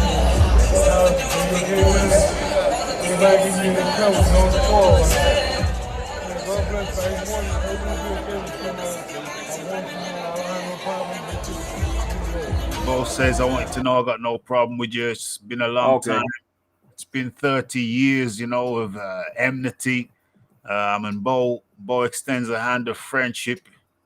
Who's that cat's name? What's that cat? Is he a Goosen or whatever? I don't know. No, that's not Goosen. He's that commentator. He commentates on all the PBC cards, I think. Oh, I can't recall his name. I can't remember the cat's name. Okay, so y'all heard what Bo said. So he finally patched it up. Okay, that's what's up. Well, it's looking like they patched it up. Yeah. Too many years. When you go, man, the kids, man, will love this, man.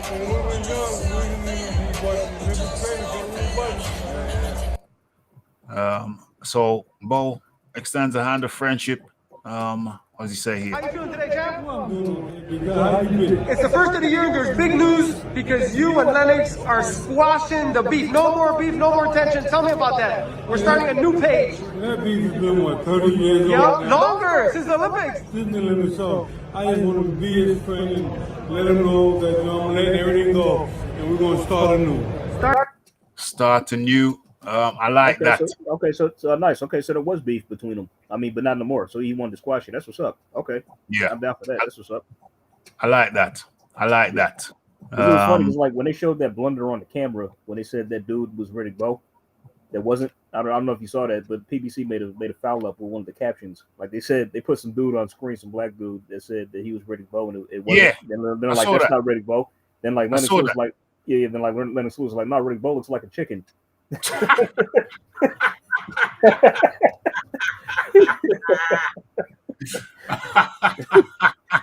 That's hilarious.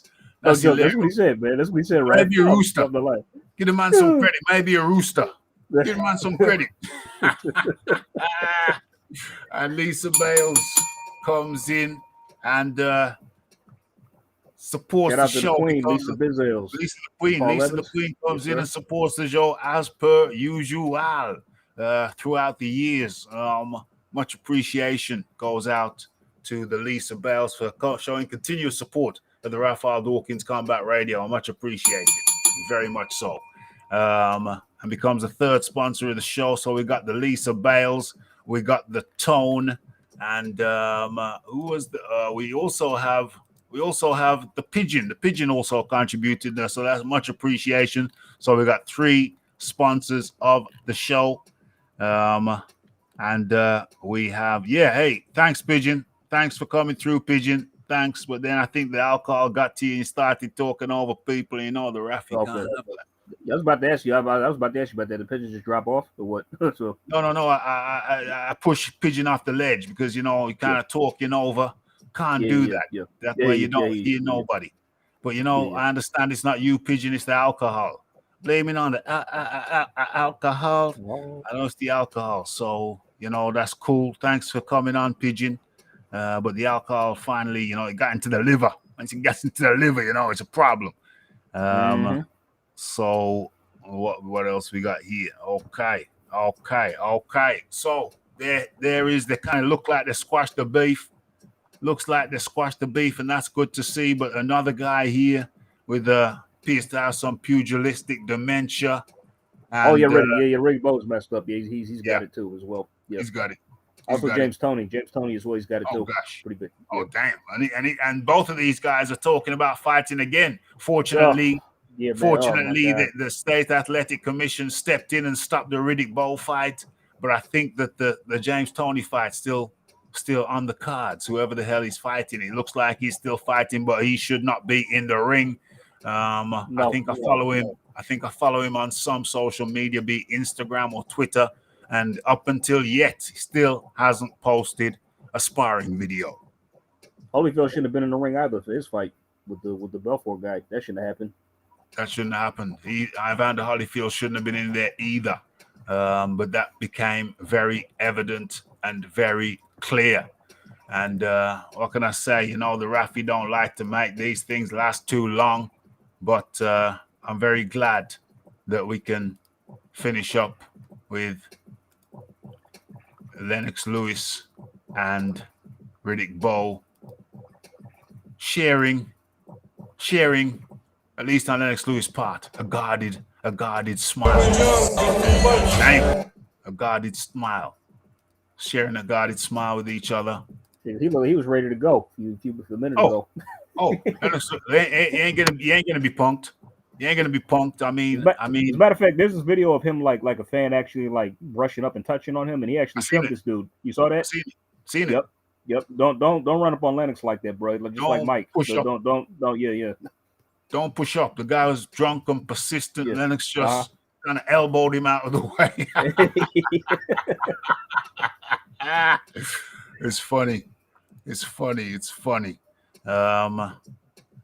Love you people. Love, I'm off to the casino. Hey, don't spend all your money, Pigeon. You're impaired right now. Don't spend all your money. Be careful. Yeah. Gotta watch out. Gotta watch out, Pigeon. You gotta be careful. Bo doesn't need to be in anyone's ring. Absolutely not. Yep. Bingo, Lisa, you don't. Absolutely not. You don't want that. But you know what, AJ Spade, it's been a pleasure having you on. Thanks for coming and sharing your time with the people over here at the Raphael Dawkins Combat Radio. AJ Spade, your final words, my friend. Thank you for having me, Rafi. Appreciate you. Bless you, man. And that was a pleasure. Looking forward to the next one. Hey, that was the AJ Spade, and much appreciation goes out to the AJ Spade and, of course, the Pigeon for coming over here and sharing their time with you. Thanks to the Iron Kong came on earlier also. So I think that was the list of characters on the panel. It was myself, AJ Spade, the Iron Kong, and Uncle Phil, a.k.a. the Pigeon. And thanks to everybody in the chat came over here and contributed your time and comments. Okay, and so what we found out? We found out that Luis Ortiz is out of the out of the Philip Hrgovic fight. Turns out there's an allegation there that his camp is stating that he has an injured hand. There's much disbelief around the campfire. There's much disbelief. We don't believe you. You need more people.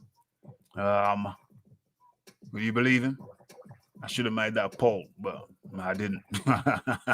Maybe I'll do a poll in the commentaries in the community section. In fact, I will do a poll in the community section of the channel. And thanks to everybody. Thanks to everybody who took time out. Look for another, check out the videos. May go live again. You don't play boxing. You don't play boxing. May go live again later on this week. You know, I like to give you 2 portions. 2 times. Okay, so thank you to everybody. It's the Raphael Dawkins. It's the Combat Radio. It's the like. It's the subscribe. It's the comments. It's the shares. And it is the hitting the bell icon to stay updated with news and notifications. And don't forget about the live show. Don't forget to follow me on Twitter. It's the Raphael Dawkins. It's the Combat Radio. And we are out. Blessed.